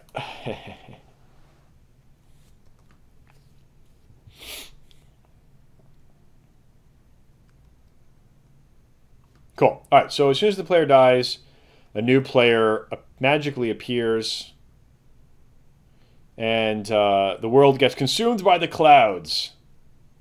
I like it. I like it a lot.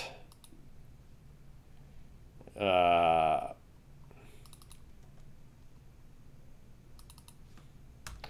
going to make this guy come from off the screen. In fact, we can actually do like negative 10. Which would wrap him underneath everything. Actually, what we could do is if we did it at 240, he would spawn at the bottom but come out the top. Clever. Whoops.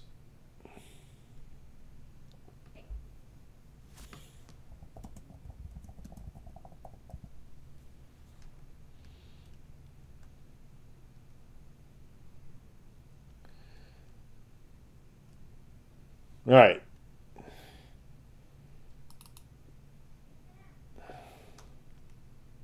We'll set him to 0 and see how that looks. It should be right underneath the...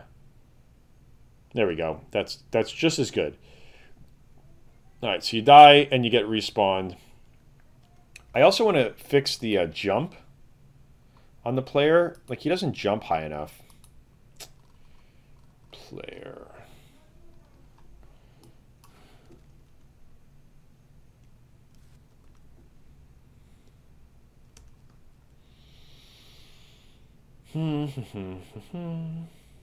There we go. That's a good jump.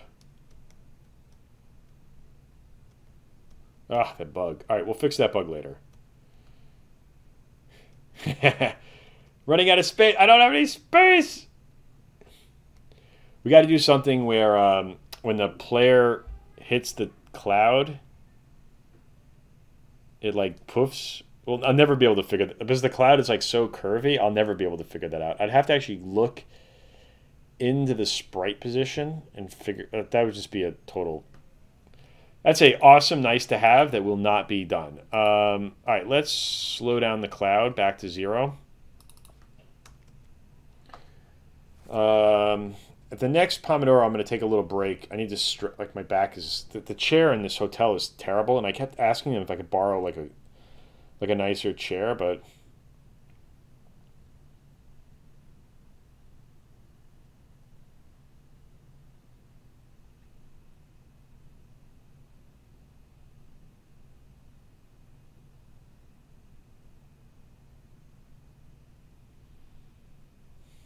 all right. Let's do this. Let's take a quick 5 minute break.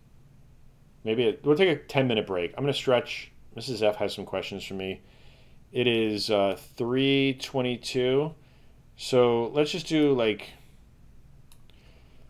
we'll do 3:30. 3:30. I'll be back. So it's 3:22, 3:30, and you guys can look at the sad screen because it's sad that I'm gone. All right, I shall return.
All right, I'm back. Sorry for that big click. The only way I can turn the mic, mute the mic, is by this button on the side of it, and it's like makes everything go loud. All right, so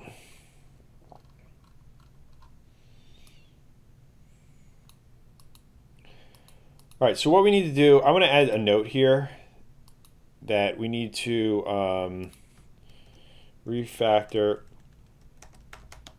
physics to use point flags,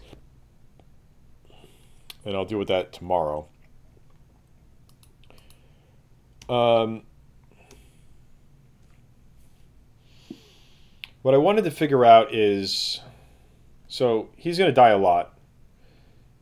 Let's do some other stuff. I just want to do, like, what I'm trying to get to are like little what I want to try to get to are like some of the extra effects. So if I believe there was an effects, yeah, here we go.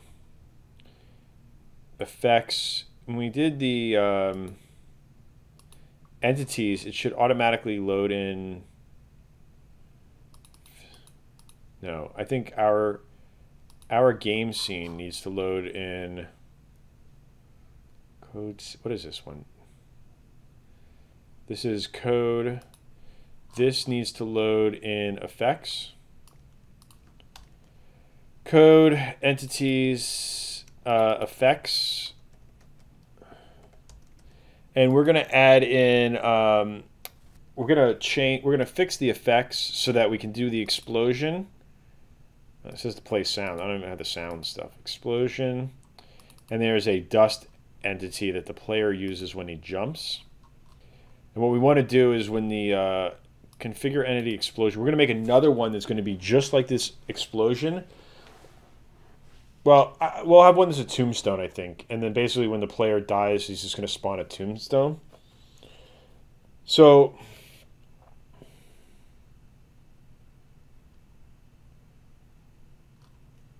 let me look at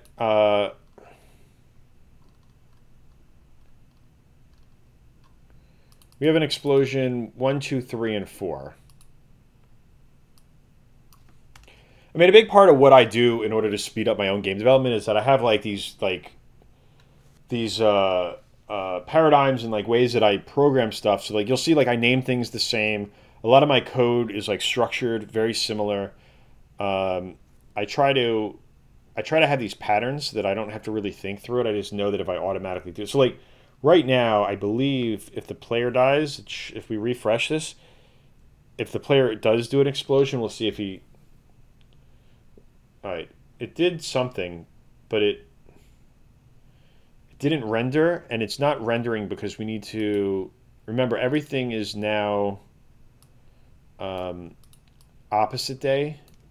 We need to basically do this. Turn off the stuff that lets it clip. All right, so let's see when he dies. There's that little explosion. It's tiny.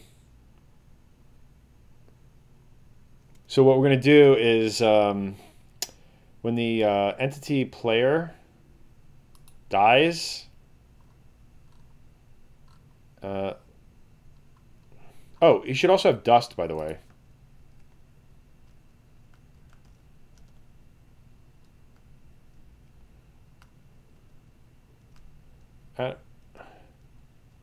You know what? I don't think he has a dust because I haven't. It's not called dust here. It's called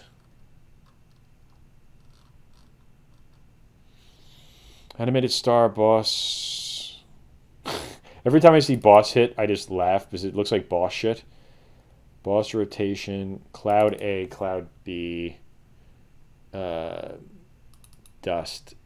All right, so these weren't. I never went through and named these correctly. So they were called dust. Let's I hate it when it does that. Let's go into that folder real quick and just make sure I don't screw this up. It's basically in the sprite builder. I need to tell the dust. Yeah, see, there's like 4 of them. Oh, but one of them's empty.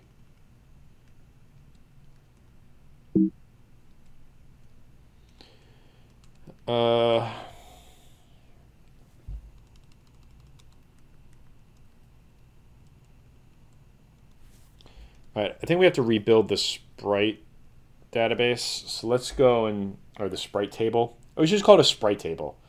I keep like calling it different things until I find something I feel like I like.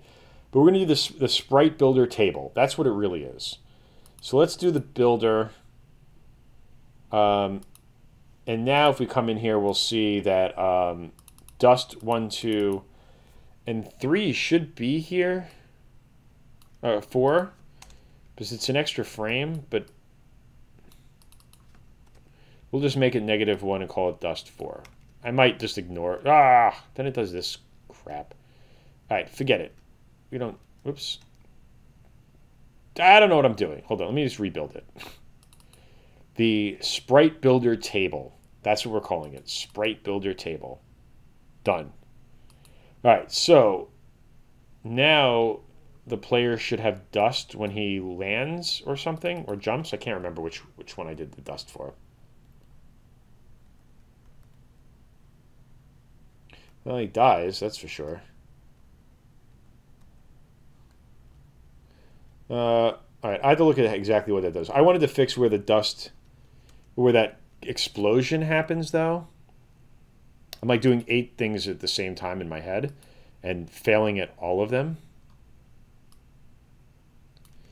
So let's look at the player and find explosion. And this position 8, we're going to get rid of that. And we'll get rid of that. I believe, if I'm not mistaken, the player is 16 by 16, and the explosion is 16 by 16.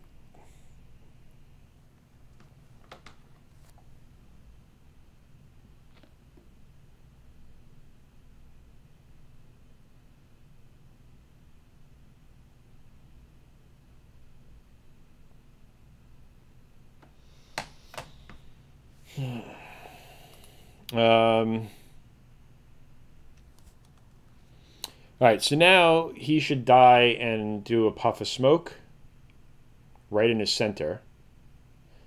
And what we want to do next is we're going to add one more now called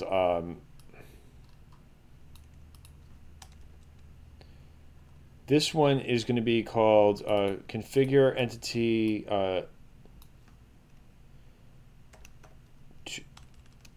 tombstone, right? Is that how you spell tombstone? Tombstone. It's the stone you put on your tomb. It's going to be very similar. What it's going to do is all of this except the end. Tombstone explosion. See? Look what I did there. All right, we're going to do a tombstone explosion for the player. Where the hell's the player? All right, make a tombstone explosion. And what the tombstone explosion is going to do is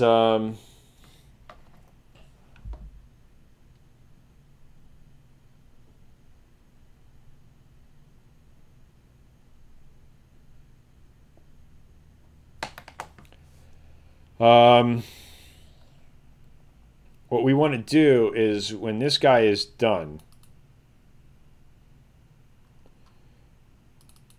we're actually going to do this. Local entity equals configure entity explosion entity. Watch. This is going to be cool. What we're going to do is we're going to use the same setup for the explosion, but at the end on update, when we remove this, we're going to call a new thing that's just going to create a tombstone wherever the current position is. So then here we're going to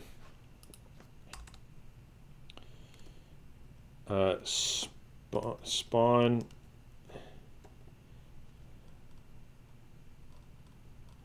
well, let's just see if this works first. Let's not get ahead of ourselves real quick. So basically, whenever the player dies, it just it's going to put like a tombstone over. So the idea was, any effects Lua 5, tempt index of a nil value.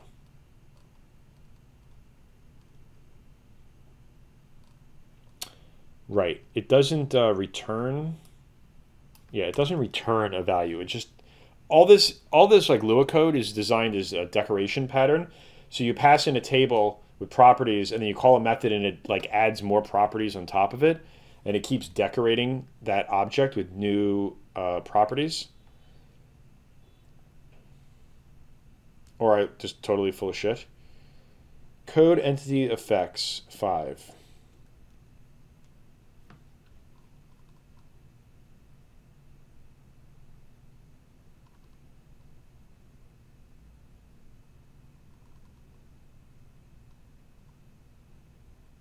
Well, what I don't understand, why, this isn't worth it. We'll just copy the same thing.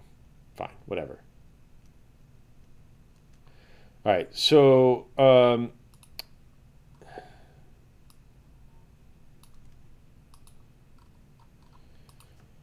going to create a configure entity tombstone, and there's no collision.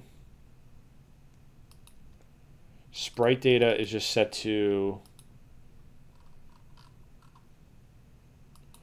tombstone A.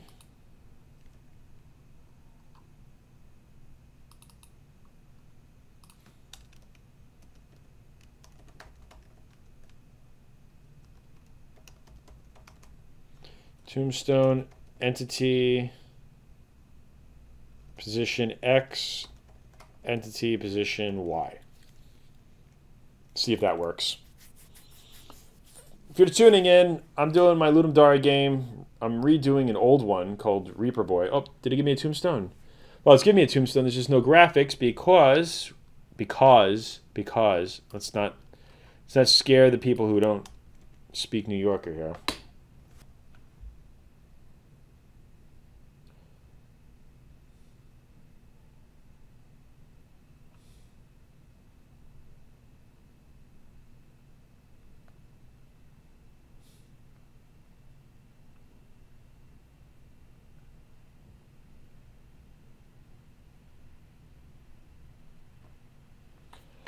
All right. So restart. I think pretty soon I'm going to stop and go get some dinner, like an early dinner. There we go. Look at that.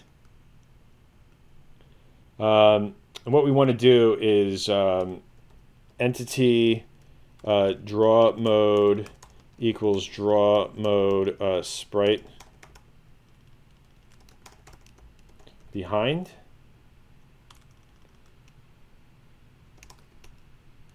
Below. You see all those tombstones?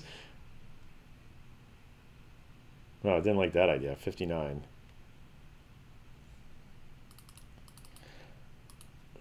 What I had done, you know what? I lied. I don't want to do it this way. What I actually want to do is draw sprite. Oops.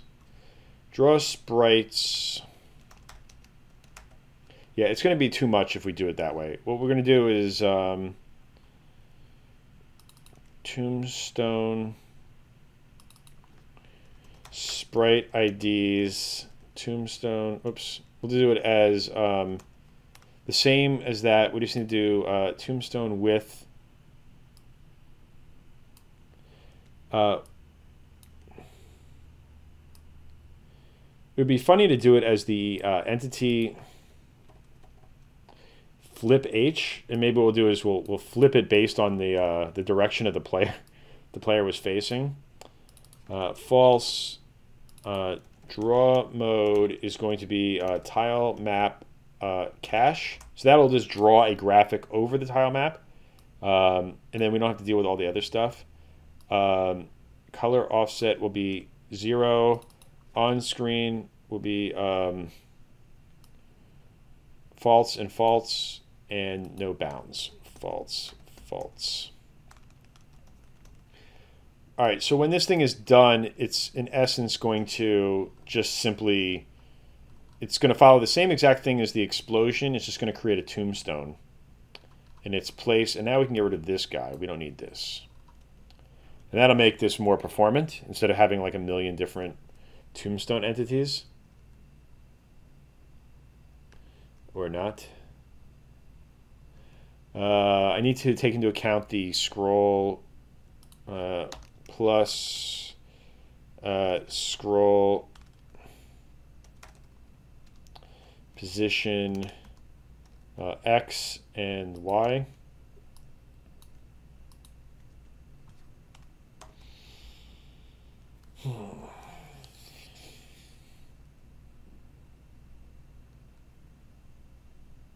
There we go. All right, so let's flip the tombstone based on the direction of the player. And the way that we're going to do that is we're going to pass in the, when the player code entities enemy, when the player calls tombstone explosion, does spawn entity return something? Hold on, where's the entity manager?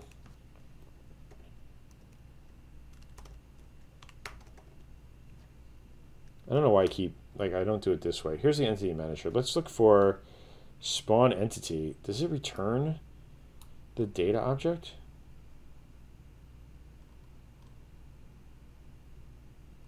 Oh, great. It actually returns it. So we can do this.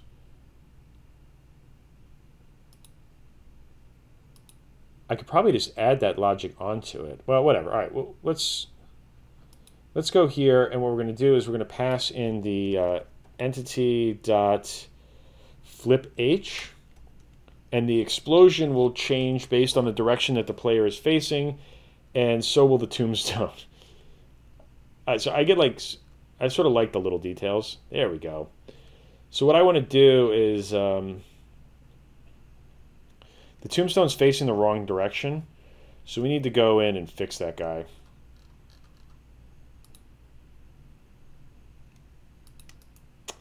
So let's open this in Sprite Builder. I got to rebuild all the graphics now. It's fine. This will take me a second. Image rotation, flip horizontal, save it. I wonder if CastPixel wanted me to like do tombstones for everything and then just gold for the main guy. Flip canvas horizontally. Are there any other graphics here that are not flipped the right way? The boss is fine.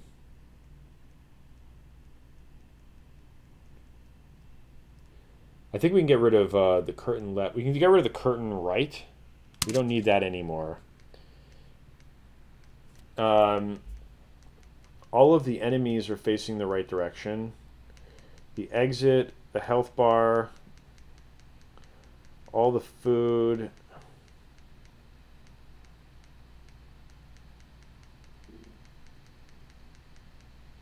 Okay, so now what we need to do is open up the Disk 2 Sprites texture packer and output this. I'm just looking for, everything should be updated automatically. I think one thing I'm going to do is I'm going to get rid of the identical sprites, because that might be messing some things up. Let's publish this, which will save this back into the folder. Then I need to go into the folder, into the disk, delete the cache, and now come back here and let's rebuild the Sprite Builder table. See, I got this. You'd think that I'd be able to remember this shit. I mean, I wrote all this myself, so these are all my own concepts, but... All right, so let's compress. Let's build this. And we got one little problem we got to take care of. The tile map is not correct. What we need to do is we got to save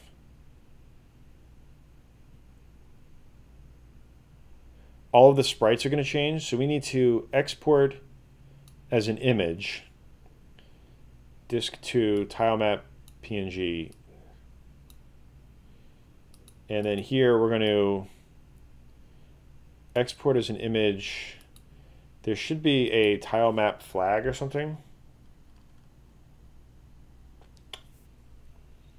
I don't remember what the hell I call these things.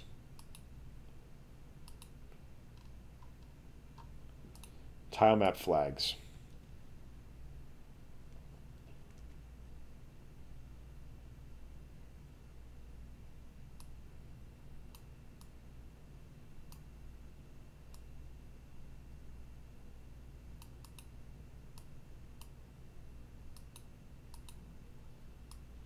So what happens is we have to re-export this as an image, and we're going to have to rebuild all of this. And the reason we do it as an image is because Pixel Vision 8 will go through the tile map. It'll load up all of the sprites, and then it will we can rebuild out the whole JSON. So let's not, well, we can save the changes. It doesn't really matter. And here we're going to come in and we're going to go to tile map JSON. Oh, I'm in the wrong folder. I'm like, that doesn't look like the game at all.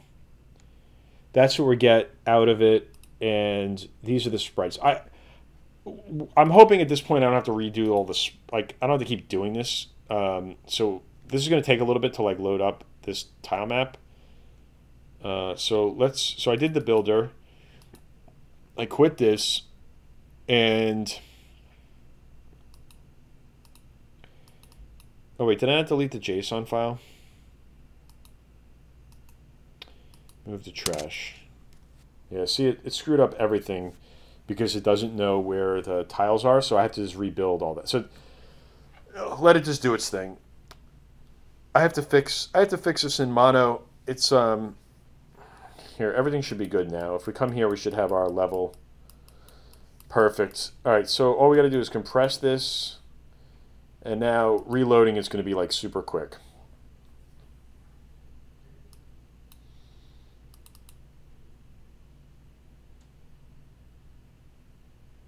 There we go. All right, so now when the player dies, the tombstone is facing the direction that the player dies in. How novel is that? All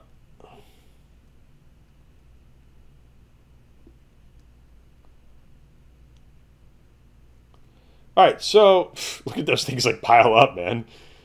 You stink at this game.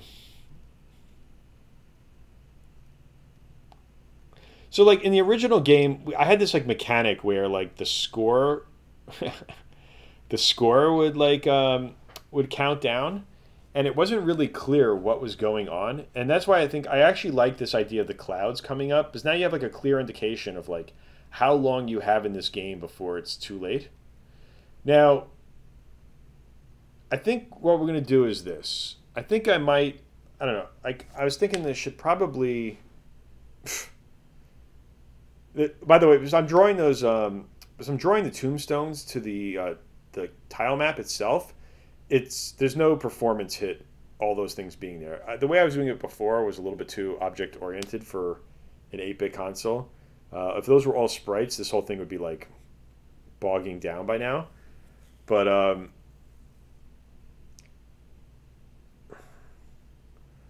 think we're good. The only thing I realized just now is that I'm not going to be able to put these platforms down by the food.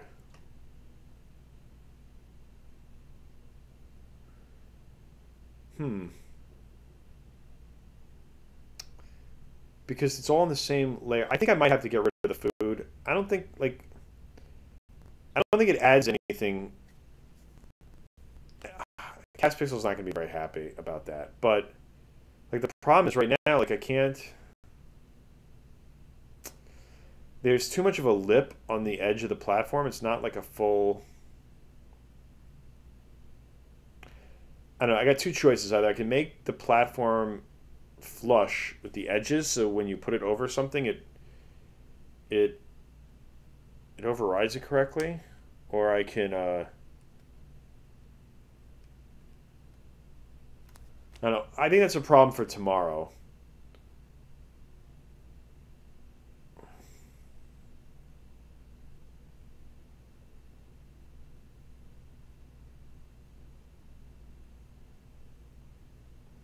Look at it slow down. I can't tell if that's like it's slowing down or it just looks that way. For some reason, I haven't been able to get the. Nice idea, thanks. It I I'd say like I can't take full credit for it, but it was my original idea. This was a Ludum Dare game I built 2 Ludum Dares ago, and here let's get the the cloud stuff going. Here we go. So I just rebuilt. I'm rebuilding an older Ludum Dare game, and the idea is that when those clouds come, you can't see what's going on below there. So you still have to. The level will still exist down there. You just have to. You have to be sure that you beat the level before the clouds come up. I think it's cool. I like this idea. I think this is pretty interesting. What I need to do now is I was just thinking of something. All right, I want to test something out. I'm gonna get rid of the background stuff.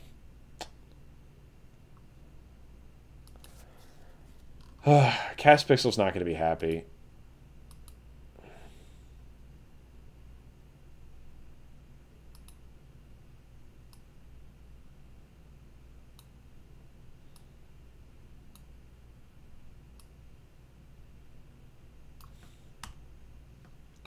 Let's delete this for right now and just see.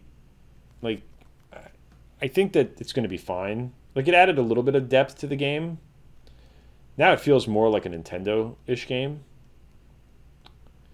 She did this like really cool like gradient thing at the top of the screen for the old one, and all right, let's do.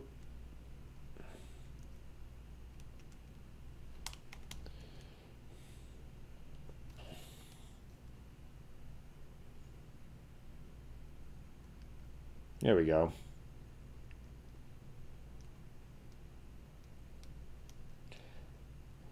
I think honestly, like what I need to do is, I'm not as good as her. I feel like it needs some like the blue around it, like it does on the cloud in the background. But this is fine. This will get me through Ludum Dare, and then I could talk to her about whether we want to clean it up or not. This tombstone's great. Then you have no clue what the hell's going on. It's perfect. It's so good. Oh, hey, look, the tombstones are showing up. Whoa. Okay, I know how to fix that. If see, this is why we test. Where are the entities?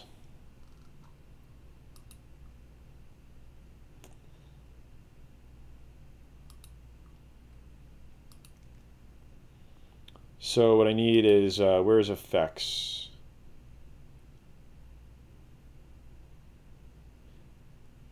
Entity effects. So for this one, what we're going to do is first off, on update, we'll do this, and then here, if entity is visible, then we will draw the tombstone. So we'll go back and we'll retest that. This way we don't have any tombstones showing up where they don't belong.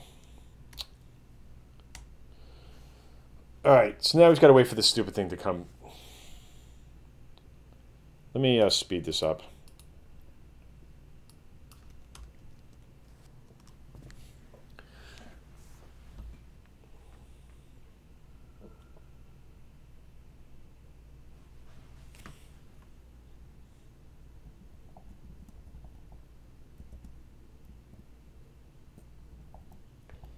All right, so now he's dying and he's not drawing. We're not drawing the tombstones below the mask, and then the game is done. What would be cool is if like the curtain came together somehow, but I don't know if I have enough to do. I mean, I could just like do a reverse wipe where like just like I did with the white, I could just bring the curtain down and it would just be like a flat red. I don't know if that would look right though. We'll do something where we like stay on the screen for a minute. We give you your score, and then it'll go. Or I'll do something. I have to figure out what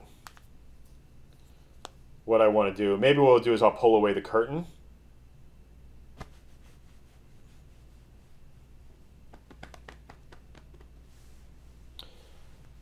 We can pull away the curtain. We can pull away the curtain. The screen just goes to complete white. Is it clean enough to do that? It should be because it's separated on the right and the left.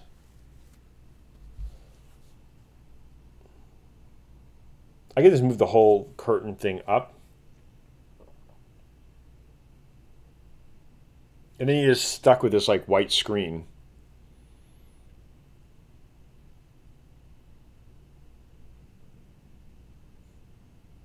It's funny, it goes over the score. It goes over the score too. It looks good. It will get like, at least this will like, my only fear is that this is like the first time I've not built a web game.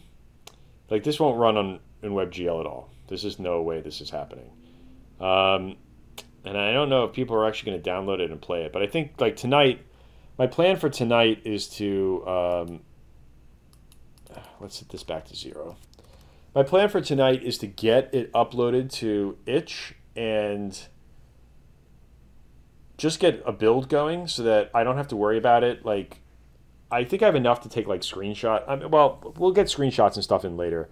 But I just want to get a build up and running. I want to make sure that that works. I'm probably going to branch the main build of Pixel Vision 8 for now and create a separate project to export it in. I'm trying to think, we could do that now for the next hour and I can go get sushi. There's a really good sushi place out here that opens up at 5:30. Although I was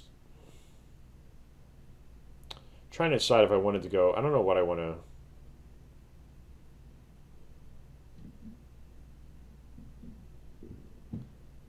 I like was kind of thinking of getting like Israeli food, like Middle Eastern food. I don't know how it is out here. We're like a long way from New York, so I try not to eat food that I know I can't get good elsewhere.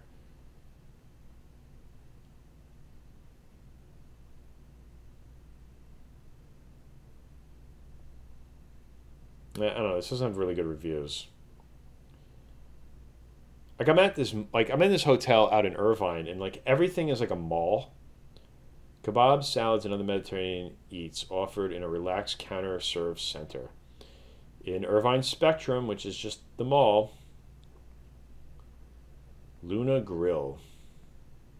Yeah, maybe I can go like just like a food court. Like, this is so annoying. It's right next to California Pizza Kitchen, which is like okay. I'm just not like a big chain food person. All right, so I think I can go to P.F. Chang's if I want some Chinese. Last time I ate at P.F. Chang's, I got like really sick. And there's a Cheesecake Factory. I hate Cheesecake Factory. Where's parking? Is that the parking thing? Sitting in it. I've like gotten so good now. I like know. I just gotta find the Apple Store in here, and then I know exactly where the hell I'm going. Old Navy. Yeah, I guess I'm gonna go and try this thing in the fucking mall. All right, I need to eat because I'm losing focus. I'll be back in about, I don't know, like an hour and a half or so. And then what we'll do is I'm going to try to get like the core mechanic in. I know all these chains suck. There's like nothing like really good out here. I mean, maybe I'll look for another sushi place, but I've been eating like a lot of sushi, which is fine and all, but I could definitely go for like a good kebab.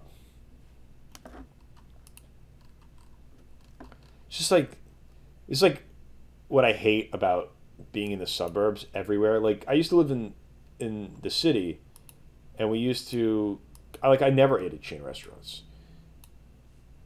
and like we moved out to Long Island when we had like our second kid, and like that sucks. But I've been able to find like okay things. But yeah, Chang's. Yeah, that's as soon as you said you got sick from, I knew it was PF Chang's. All right, so I think what I'm gonna try to do tonight, what I kind of want to see is this. Let's do one real quick test here. I wanted to see if I can get the player entities. I just want to see real quick where the collision happens on update. Enter player physics on collision. Test collision with entities. And on collision. So if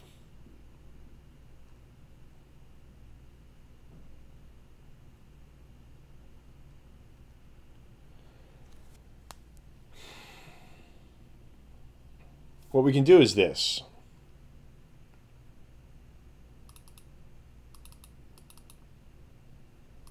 If value equals 0,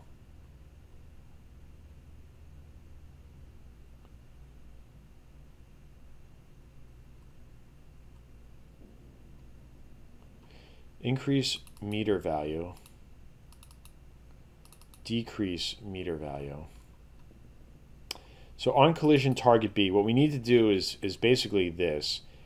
Entity collision timer, great, decrease meter value. So what we want to do right here is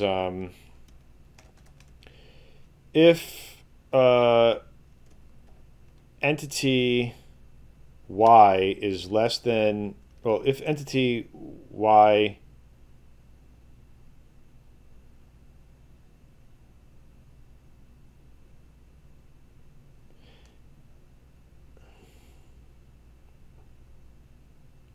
hold on, I got to figure this one out. There should be an entity and a target. So if target B dot Y is less than entity position Y, this should be position Y, then else end. So what we're doing is we're going to decrease meter on target B. So if the target is below the player, we're going to decrease the target's meter by 1, and we'll reset the entity's collision time. Let's see if this works. This might let me actually kill the player, the enemies, real quick, and that would be like a nice small win. 9. Well,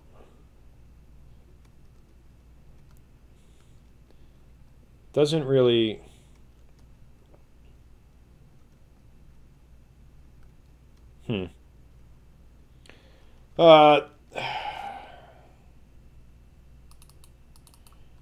Target B.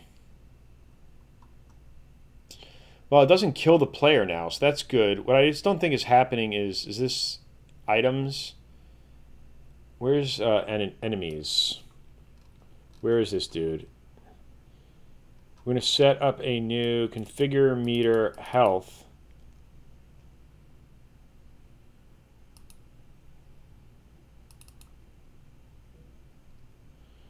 It should decrease that player's health, or the enemy's health. Increase meter value.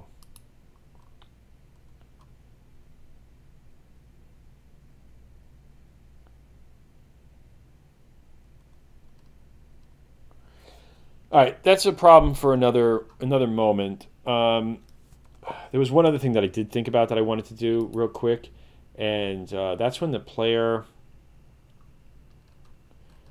What I wanted to do is there's like a bounce I wanted to add to when the player hits, but all right, we'll deal with all that stuff. Let me add notes. Player needs to bounce when hitting the ground. Need to calculate, can't spell. Calculate higher velocity. velocity for player falls. Need to calculate collision with top of enemies. All right, so those are like a few things we're going to do tonight, and then we need to do a create a new Reaper Boy mono game project. Build Mac, Windows, Linux.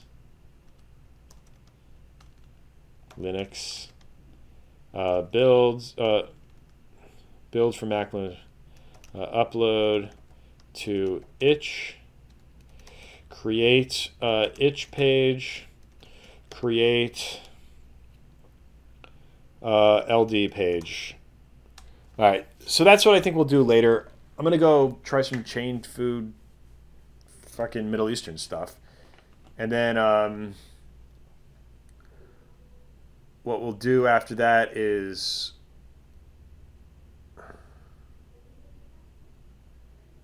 we'll try to get the builds going. I think that's the most important part. At this point in Ludum, I think I got everything else under control. Like I'm not like terribly stressed right now. I think I had enough code to speed up this development.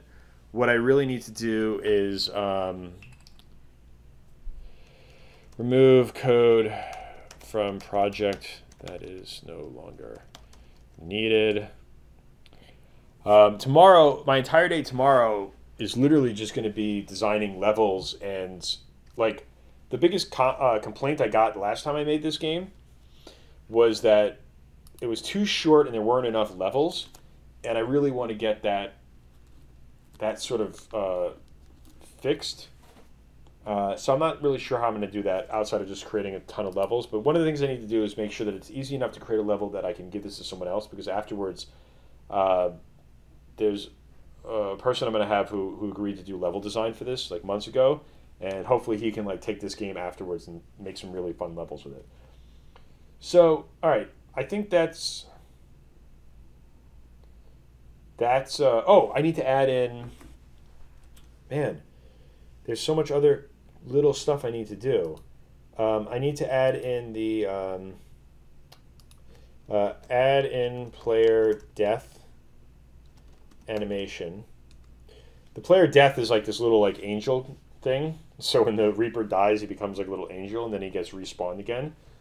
And we just had to build the other bad guys, but I'm not like worried about the other bad guys. Even if I just like had the game with like one type of bad guy and the boss, it would be sort of fine. Maybe not. I don't know. All right. So the question is, do I leave the stream on? I'm going to cut the stream, and then I'll be back in about an hour and a half or so. If anyone still wants to watch me build this game. But I think we made a good amount of progress. We have like the core mechanic in. We'll add in some scoring. All right, cool. I'm just like babbling now. So all right, thanks everyone for watching, and I'll be back in an hour and change to finish coding.